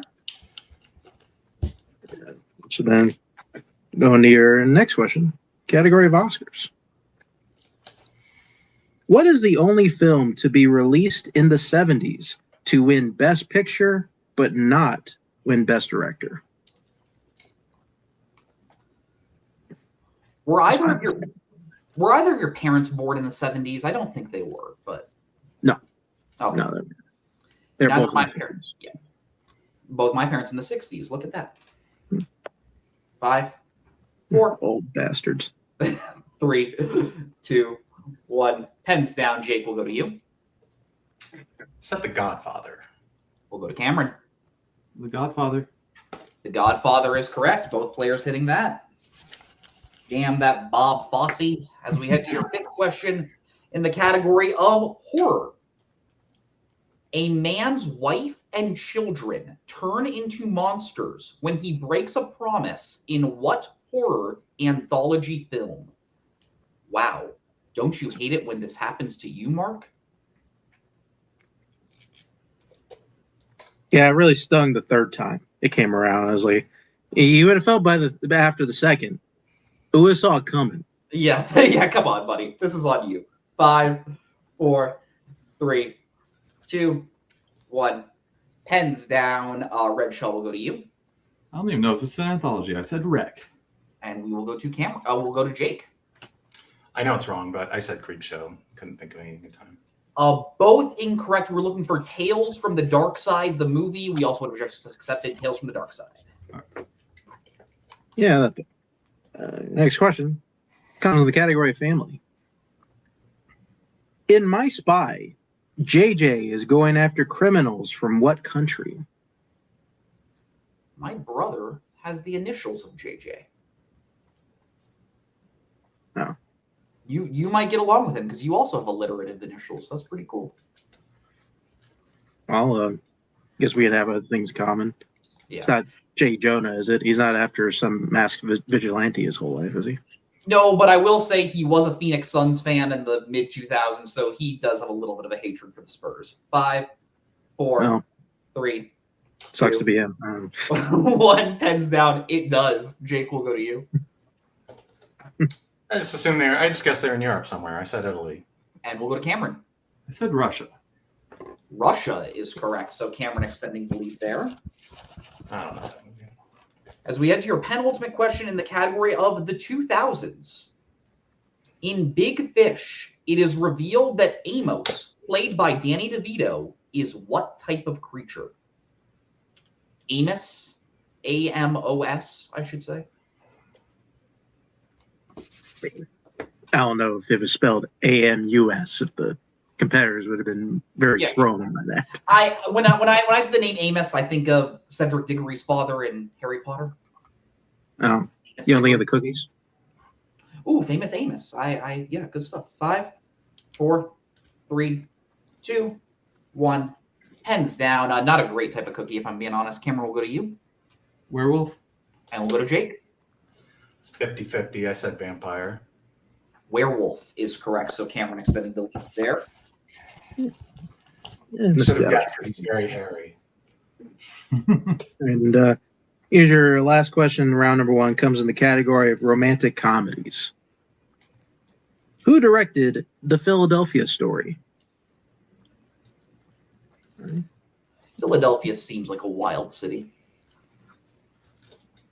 I mean, no, we only got, or I don't know, or Bill. I guess Barr. Is Barr actually from Philadelphia, or is he just Barr is from Philly. Anthony, I believe, is from there. I don't think he's still there, but he's from there. So yeah. Or has he decided to adopt Florida? That'd be fun. Good point. 5, 4, 3, 2, 1. Pens down. Jake will go to you. Frank Capra. And we'll go to Redshaw. George Cukor. George Cukor is correct. So with that, Cameron extending his lead there. Mark, after that, I have score out of round 1. I have Cameron at 7, Jake at 3. Is that what you have? Yeah. All right, but anything can happen as we move into round number 2, also known as the wheel round. Competitors will get a spin at the wheel, in which case they'll receive 5 questions in whatever category they land on, each worth 2 points apiece. Check out the multiple choice. It does devalue that question down to 1 point. If they don't like what they spin for their first spin, they are allowed to respin, but they must keep whatever they land on for that second spin. The categories that your competitors can spin tonight are 1975 to 2005, directed by Peter Weir, which is Jake's strength. What the fuck is going on with my Montgomery Clipped, which is Cameron's strength, as well as the general categories of romantic comedies, Oscars, 2000s, animated, horror, sci-fi, fantasy, action, adventure, and family. Because this is a title match, the decision of spinners and opponent's choice to be kept on the wheel is left solely up to the champion. Jake decided not to have spinners and opponent's choice on the wheel.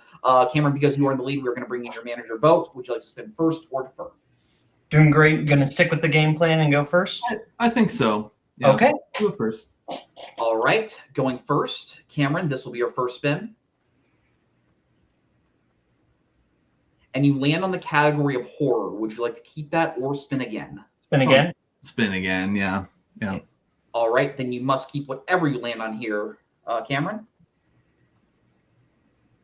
And you land on the category of 1975 to 2005, directed by Peter Weir. All right. Got this. Thank you. I'm going to take vote out. Mark, why don't you give Cameron his questions in round 2? Why not? I love Australians. All right. Is your first question, and directed by Peter Weir. In which Peter Weir film will you find someone crashing their car into a birdhouse? Witness. That's correct for 2 points. Next question. In Picnic at Hanging Rock, which character flees back after seeing the other characters fall into a trance?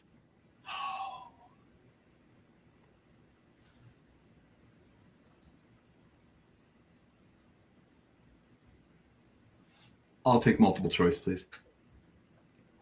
Choice options are, is it A, Edith, B, Irma, C, Miranda, or D, Marion?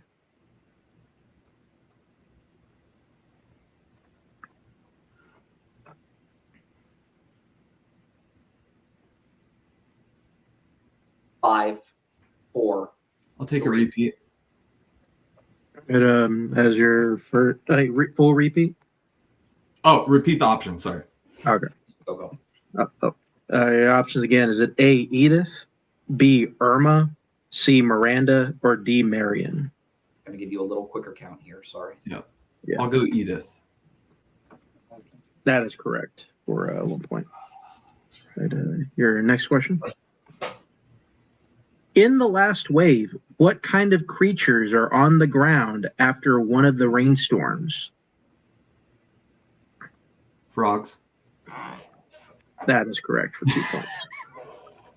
I do face him and do something. And here's your penultimate question. Who plays First Lieutenant Thomas Pullings in Master and Commander: The Far Side of the World?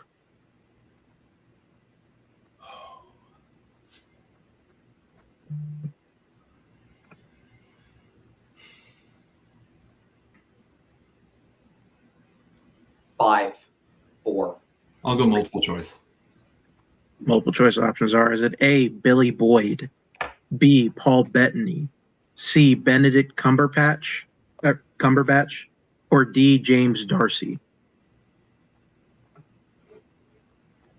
Billy Boyd.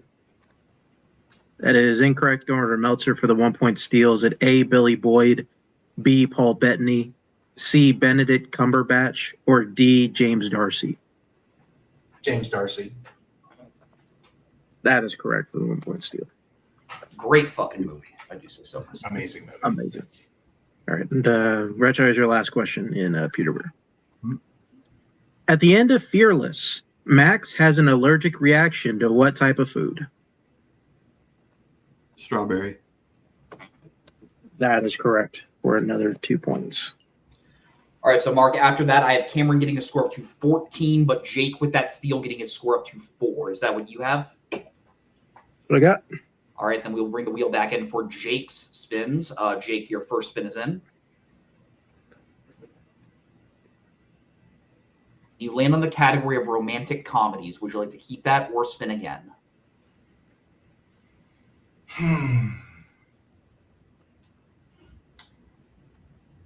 Can you show me the wheel super quick? I'm sorry, I hate to. Absolutely. Do you need me to read them or you got them?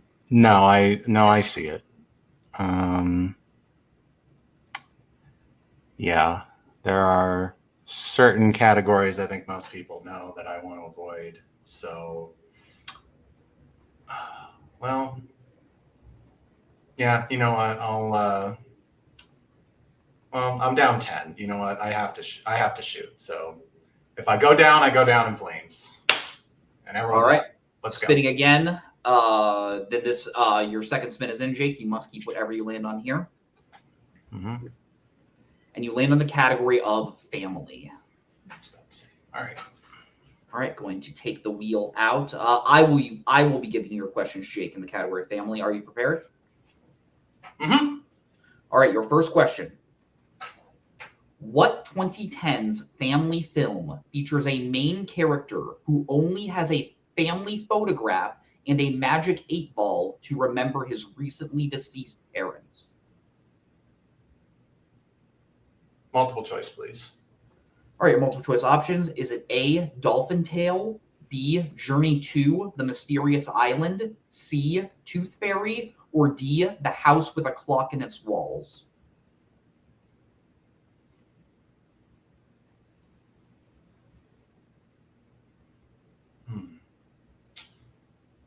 We'll throw a dart at any of all these movies I haven't seen and say D. D, The House with the Clock in Its Walls is correct for 1 point. I've seen 0 of those movies, so fine, yes. That's fair. Your second question in the category of family. When Alan is released from the game, he returns with what other animal in Jumanji? I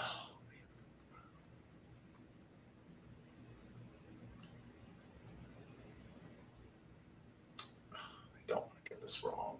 5, 4, 3, 2, Monkey. That is incorrect. Cameron, a chance for a 2-point steal.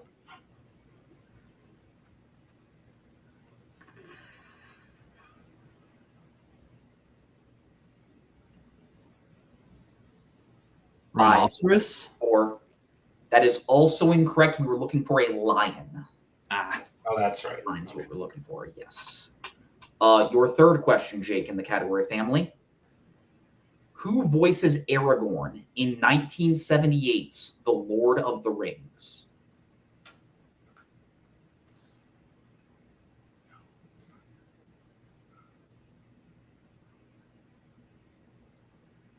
Multiple choice, please.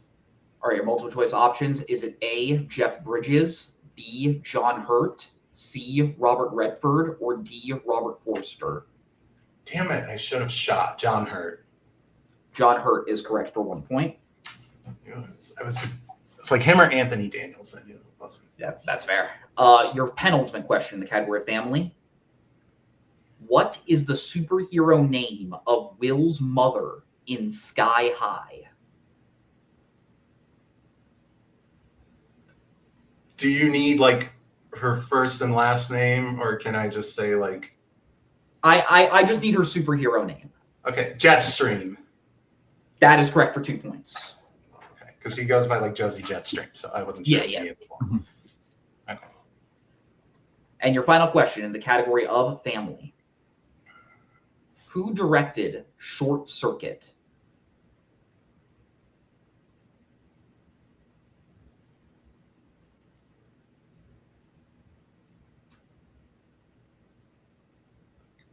Phil Alden Robinson. That is incorrect. Cameron, a chance for a 2-point steal.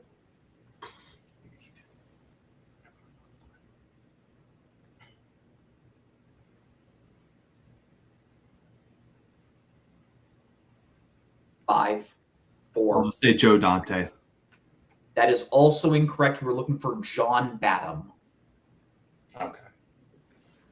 All right, Mark. So after that round, I have Jake getting a score of 2-8, but Cameron getting remaining at 14. Is that what you have? That's what I got. All right, then we will bring the wheel back in for no, we are not bringing the wheel back in because we are moving on to round number 3. So a lot of game to play. Round number 3 is the deep cut round. Before the match, both players gave each other films to watch at a deep cut level, and now they are going to be answering questions that will be asked at a deep cut level. Jake, the champion, gave the movie of History of the World Part 1, and Cameron, the challenger, gave the movie of The Social Network. Both players, looks like you have your whiteboard. So your first question in the deep cut round will be coming to you in the category in the film of History of the World Part 1. What part of Ethiopia does Josephus say that he is from? I was hoping I was pronouncing that name right, but it looks like both players knew it pretty handily. They knew it. It doesn't matter. Ooh, It was part 2 coming out. That's a good point. Looks like It's someone's out. 5, 4, 3, 2, 1. Pens down. Cameron will go to you. 125th Street. And we will go to Jake. 125th Street. Both 125th Street is correct. Both players hitting that. And then I'll be giving you your first question in the social network. While hacking every house's Facebook to make face smash, one of Mark's roommates gleefully tells him that what TV program is on. Looking at the names in the stream, it looks like someone just got back from their adventure in Sparta, made it back to Ithaca. Yeah. Dylan was seeing the odds. 5. I think they picked that up. 3, 2, 1. Pens down. I like explaining my jokes. Jake, will go to you. Supposed to see it tomorrow. Hope it's that good. Shark Week. We'll go to Cameron. Great white, beautiful fish. Shark Week. Shark Week is correct. Both players hitting that. As we head to your second question in the film with History of the World Part 1. What is the first move that Louis XVI calls for in the chess game? Mark, were you a fan of the Odyssey? Yes, I like the film. Yeah, Had a feeling. Quite enjoyed it as well. I mean, I gotta be honest. I don't know if I'm ever not gonna like a film like this. It take a lot. That's fair. 5, 4, 3. Repeat the question, please. All right, that is Jake's second repeat in History of the World Part 1. What is the first move that King Louis XVI calls for in the chess game? Yeah, because I don't even really like The Dark Knight Rises that much. That being said, I think it's still a 4-star film. Wouldn't go that high, but it is quite good. It's definitely one of his lesser 3 films as far as I'm concerned, though. But he has made 5 5-star movies now for me. 5, 4, 3, 2, 1. Pens down. Cameron will go to you. Said knight to rook 4. And we will go to Jake. I believe that's what the other guy does. I just said he invokes the king's privilege. The answer we have is knight to rook 4, so Cameron will be getting that. Hold on. Because I think that's the...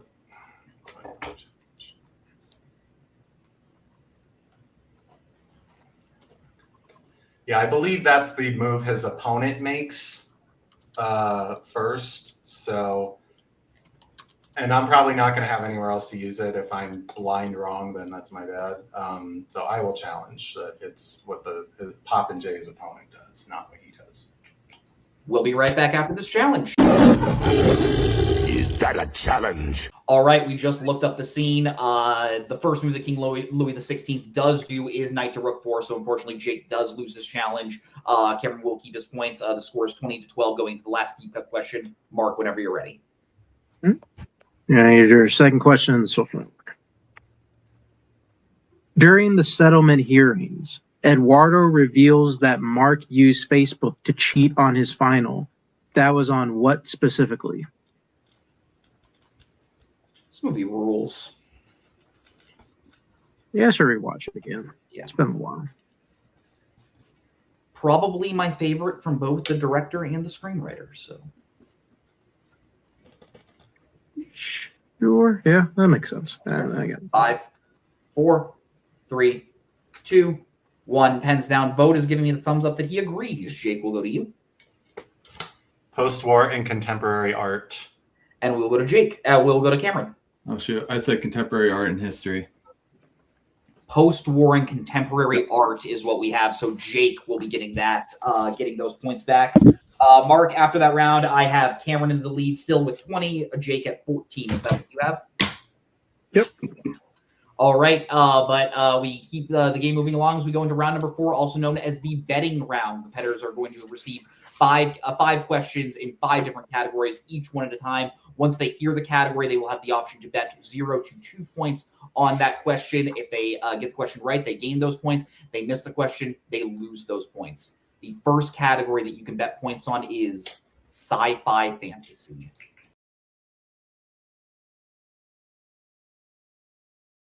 All right, bets are in. Cameron, we'll start with you. What would you like to bet? I'll go 2. And Jake, what would you like to bet? Also 2. All right. Your first question in the category, your round 4 question in the category of sci-fi fantasy. At the beginning of 1931's Frankenstein, Henry has his assistant Fritz steal what specifically from a classroom to help with the creation of his monster? Mark, what would you describe as your monster? I don't know. I have, I was trying to run through some jokes in my head, and all of them just sounded really sad. Yeah, all the ones I said sounded very dirty, so I'm not going to do it. 5, 4, 3, 2, 1. Pens down. Cameron, will go to you. I said brain. And we'll go to Jake. Yeah, I don't know what sort of specifics you were asking for, so I said a human brain. A brain or a human brain is correct. We needed more than an organ, so so both players hitting that. Okay. We've had some wild challenges before. I get it. It is fair. Gotta be safe. Yeah, and Cameron, don't give me that look. Is all I'm gonna say from you. All right, so we're gonna move on to your next category, which will be biopics.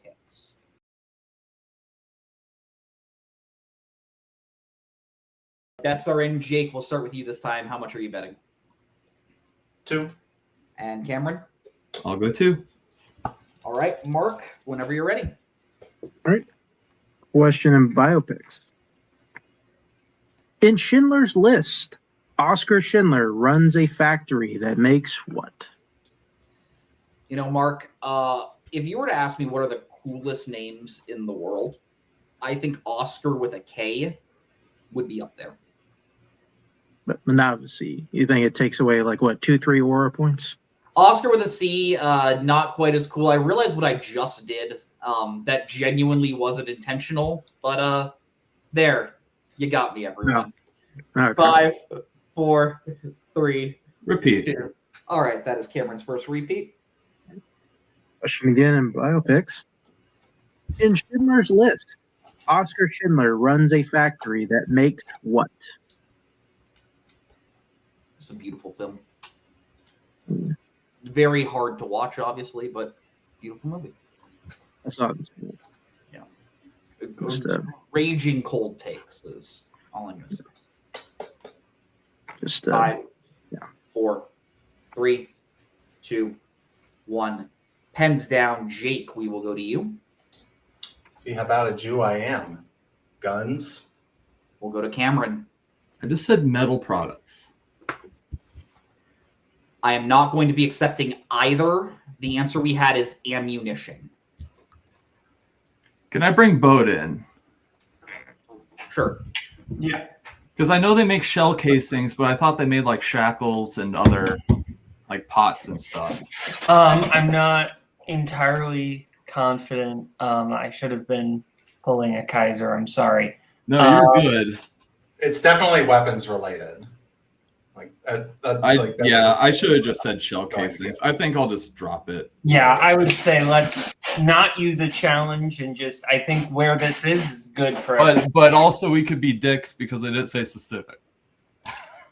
That's fair. I mean, if you want, I think a challenge is stupid because it could potentially give Jake the point, not you.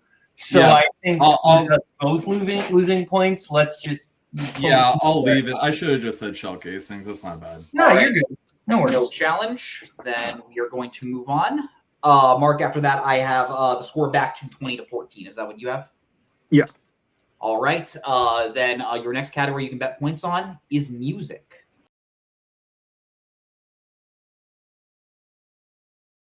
All right. Bets are in. Cameron, what are you betting? I'll go 2. And Jake, what are you betting? 2. Both players going 2. Why do I keep erasing it? Your question in the category music. In This Is Spinal Tap, several former members of the band had died in mysterious ways, who all played what instrument? Genuinely, one of my favorite comedies of all time. It could be.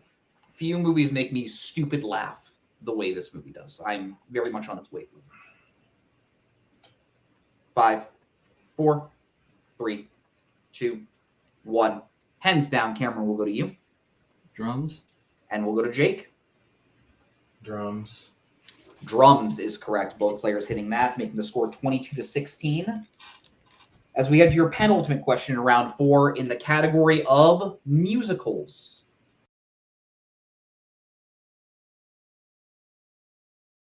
All right, bets are in. Jake, we'll start with you. How much are you betting? 2. And Cameron, what would you like to bet? 2. Sweet. Mark, hit him with our question. Yeah, your question of musicals. Who plays the title character's mother in Dear Evan Hansen? I thought the dad from The Sweet Life of Zack and Cody was dead. Was I wrong in that one? Didn't know they were alive. No, he was like a musician that went off to perform his own music and very much like it seemed like a decent guy, but not quite ready to be a parent. Is all I'm going to say. 5, but alive. Okay. 4, 3, 2. Oh, repeat the question. Okay, that is Jake's third repeat. Mark, whenever you're ready. Oh yeah. Who plays the title character's mother in Dear Evan Hansen? Yeah, because I know Hannah Montana's mom is dead in Hannah Montana. I think Raven's no, I'm sorry. Yeah, I think that just must be what you're thinking of. All right, I guess so. Look at that. Thought Raven's mother was dead too. 4, 3, 2, 1. Pens down. No, I can picture the actions that plays her mom. Jake, we'll go to you. See if I switch to the right person. I said Julianne Moore. And we'll go to Cameron. Julianne Moore. Did switch to the right person because Julianne Moore is correct. Both players. I had Amy Adams, who's the other mom. That's fair. Glad I switched. Scores 24-18 as we head to the final. Head to your final question in the category of 2010s.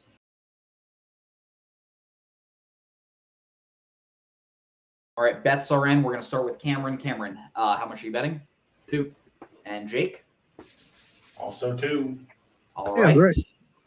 Your final question in round 4. Wow, I really, In which 2010s film will you find the main character being given a rare painting through his lover's will, causing his deceased lover's son to demand his arrest? Yeah, I really didn't need to write erase +2 on my board the entire time, but I did for the first 3 questions, so waste sleep. Didn't really know it. I don't think we had to race 2 on at least one side of the board here. 5, 4, 3, 2, 1. Pens down. Cameron, we'll go to you. Grand Budapest Hotel. And we'll go to Jake. One of his few good ones, the Grand Budapest Hotel. I'm the host, so I can't make comments. But that is for Grand Budapest Hotel is correct for 2 points. I said it was good. No, that's fair. All right, so Mark, after that, I have the score at 20-26. Cameron, is that what you have? That is what I have. I mean, that is what I have. Yeah. I don't know what Cameron has. Okay, sorry. Then anything happens, we move to round number 5, also known as the Pick Your Poison round. Much like round 3 of a regular match, competitors went back and forth drafting categories that they'd like to answer questions from, and now they will go back and forth once again drafting categories they'd like to answer questions from right now. The categories that your competitors can draft tonight are Oscars, action-adventure, animated, horror, classics, westerns, romance, and 1990s. Your competitors will draft their categories right now. All right, your competitors have chosen their categories. Jake, you are behind, so we're going to start with you. What would you like for your 1-pointer? Let's do westerns. All right, your 1-pointer in the category of westerns. Sam Rockwell and Casey Affleck play brothers in what western?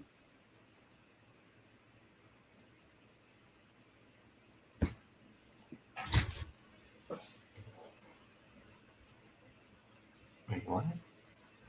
Oh, wow. 5, 4, 3, 2. Out of the furnace. I don't know. That is unfortunately incorrect. We're looking for the assassination of Jesse James by the coward Robert Ford. Okay. Okay. All right, so we're going to stick with you for your 2-pointer. What would you like for your 2-pointer?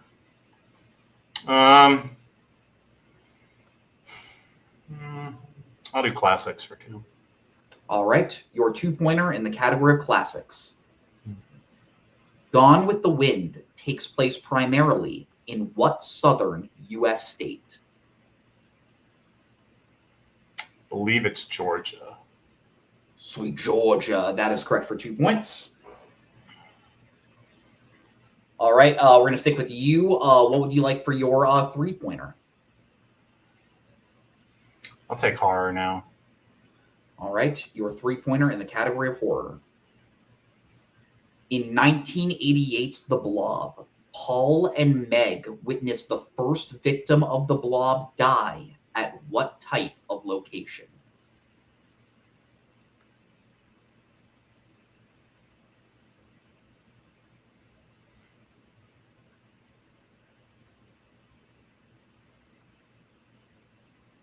Five, 4, 3, 2.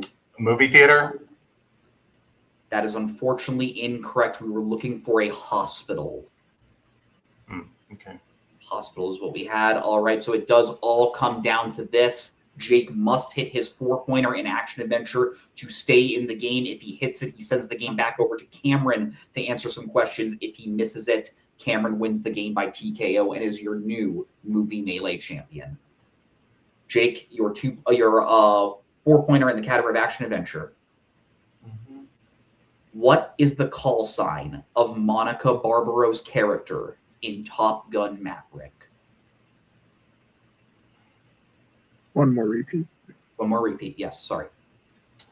I don't need my repeat. I'm just delaying in the inevitable here. Delaying my retirement, but at least I'll go out on a right answer. 5, Phoenix. 4. And that is correct for 4 big points. You got me there, Jake. Rising from the ashes there. All right, so after that, Mark, I have the score 26-26. Is that correct? Good. All right. Then, Cameron, if you hit any of these questions, you will win. The game is tied. What would you like for your 1-pointer? But I'm thinking Oscars. Yep, I'll take Oscars. All right. Your 1-pointer. Go ahead, Mark. Hey, your 1-pointer category of Oscars. What film won Best Original Screenplay for films released in 1988?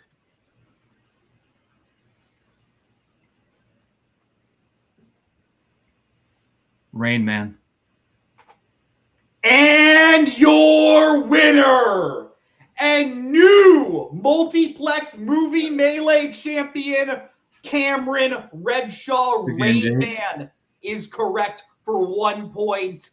Going to put everyone backstage. Mark, this was a really, really great game. I think it was just a tale of one of the more dominant games I think we've seen from a challenger in recent memory. Cameron just seemed on the entire game. 7 points in round 1, taking his opponent's strength in round 2, did really, really well there, and then just was able to keep that lead. Jake played a very, very good game. I just think the questions might not have quite come his way. What are your thoughts tonight?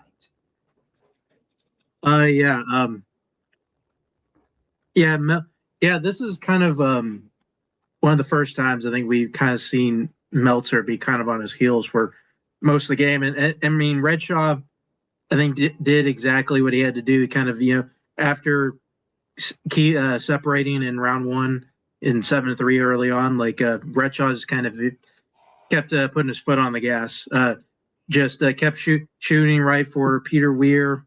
He was able to go 3 for 4 in the deep cuts and just betting 2 all the way throughout even though he had a 6-point lead for that entire time. That's just kind of what that he knew that he had to get. He couldn't give Meltzer a single inch in this game. And ultimately, that's what got him to win here. Absolutely. I say we start. We get right into post-match review, starting with our unfortunate second place finisher tonight. Jake, this second reign you've had has been an incredible reign. Reigns are always limited, so there was going to be an ending. What are your thoughts on tonight's match first? I'll start with Cameron because he played a phenomenal game. Like betting, and I didn't get flustered in round 4 of him betting 2 every time because I knew I was going to bet 2 every time, so it didn't really matter to me what he bet. But it was very smart for him to bet 2 every time, and whether that was something he had discussed with Bowman beforehand or was just something he was feeling going in, and it was his idea, it was smart. I gotta give it up to him, and he was not missing.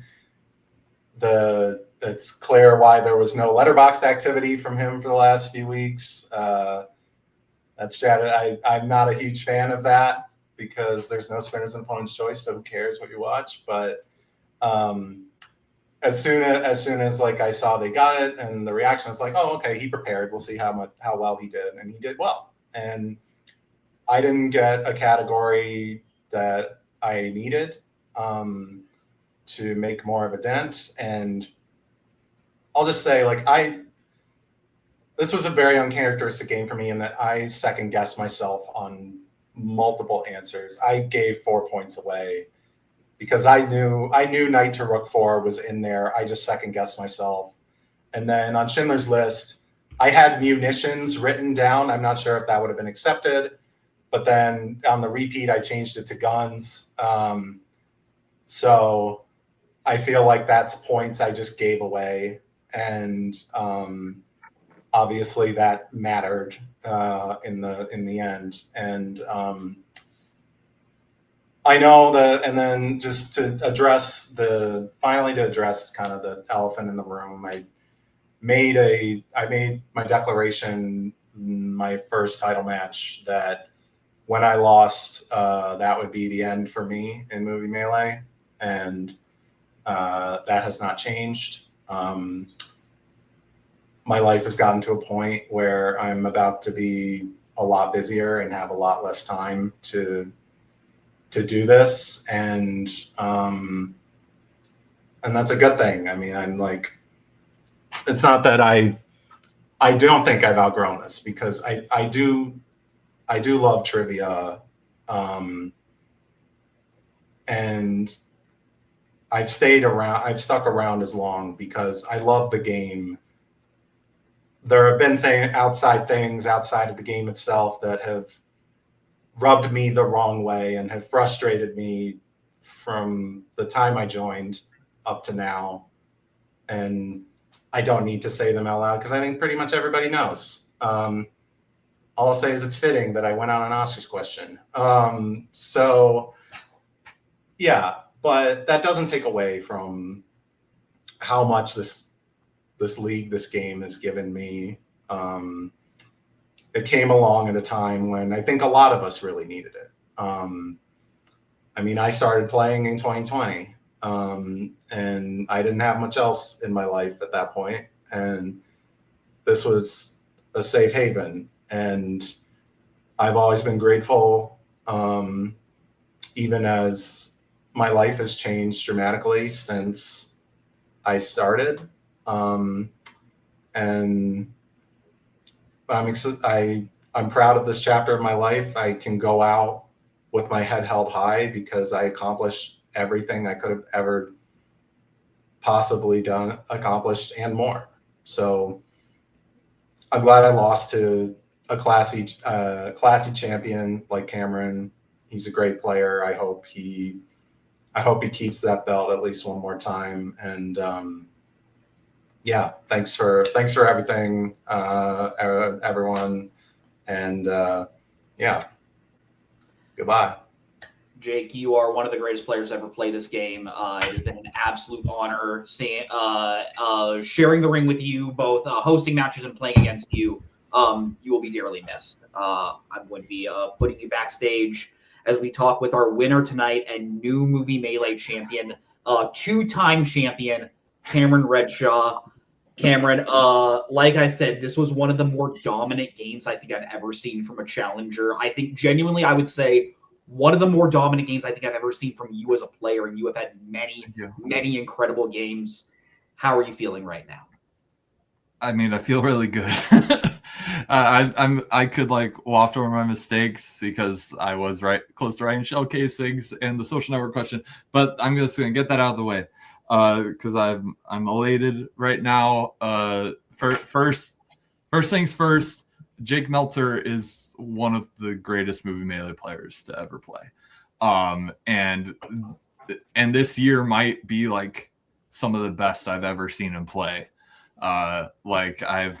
He was incredibly dominant like throughout this year, and it was an honor to play him, and also for someone who like I wouldn't say he does mind games much. The pressure of once he loses he retires was a huge hurdle in my head, because he is so good that everyone wants to be the one to retire Jay Meltzer. Like that's a feather in the cap. I did not think it would be me. I came into this league, the expectations very low.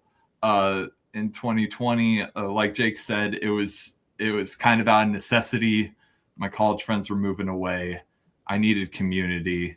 I didn't think I would be that good, and I also didn't expect to meet so many lifelong friends.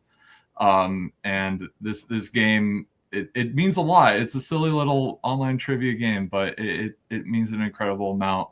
And I've been blessed to be a part of it. So yeah, I've got a lot of emotions. Shout out to Jesse for dealing with these shenanigans for so long. Yeah. And shout out to everyone that's been there with me from the beginning, the people that helped me believe in myself to start. And I hope I can hold on to it this time. And also it feels like it feels much more earned this time, because last time I kind of like cashed in in circumstances that like made it feel a little less legitimate. I guess I can't say that anymore. So, yeah. Anything to say about? Well, I think first of all, it's just an incredible bookend to the last title match, where that was obviously complicated circumstances now that I think was hard on everyone in this community, but I specifically saw how hard that instance was tough on you. And I think just to see the poetic justice play out in that is phenomenal and delightful. And I love seeing you sit back with the belt. It is just phenomenal. Like, talk about a great game. Like, a great performance from Cam over here. Like, round one, dominant performance in round one. Round two gets his opponent's strength. Like, gets his opponent's strength that his opponent put on the wheel, shows up, does really well in it. Round three matches his opponent. Round four puts the pedal to the gas and does not let up. I mean, come on. I think that was a phenomenal performance against a Titan in Meltzer, who Meltzer, I know you and I have had our Wendy's beefs, but you are a Mount Rushmore all-time Melee player. He definitely made a face when you said Wendy's beef. But he is also bowing right now for the respect, and he was making a face of like, "Wow, you just said that." But no, I have said 100 more cringy things. 100%. I just thought it was very funny. Redshaw, we know the plans for your next defense. We can't really reveal them now. We will be reviewing them in the Act 4, in the Act 3 recap. But is there anyone in particular you would like to see for your first defense? As I alluded to in my pre-match, Jeremy's got that title shot, and I would love to play Jeremy in a title match again. I was in the middle of moving last time we played, and felt woefully underprepared. Today I felt prepared. I think if I'm prepared, it can be a much better match. But I'd also love to play someone new, someone I haven't played. Every time I hear that movie Melee intro, I hear that little shit Anakin say, "This is when the fun begins," and I think of Caleb Coho. And I would love to play Coho. I've never played him in singles. I'd love to play him in a title match. Would love to play Matthew. I'd like to play John again too, because I just can't beat John. So John, do you want a belt? Come play me. Oh, well, not quite sure about that, but Cameron, thank you so much. I'm going to put you backstage. Final thoughts on tonight's match, Mark. What an incredible Mayhem at the Multiplex event this has been thus far. Congratulations to our now retired Jake Meltzer. Like everyone said, you are one of the great players, and congratulations to our new champion, Cameron Redshaw. You just told all 7 of those vultures to go fuck themselves. But on behalf of Cameron Redshaw, on behalf of Jake Meltzer, on behalf of everyone here at Multiplex Movie Melee, I'm Pacing the Cinemaster Johnson. That's Mark Menchaca. Have a great night. Where we're going, we don't need roads. In case I don't see you. I'm gonna go home and sleep with my wife.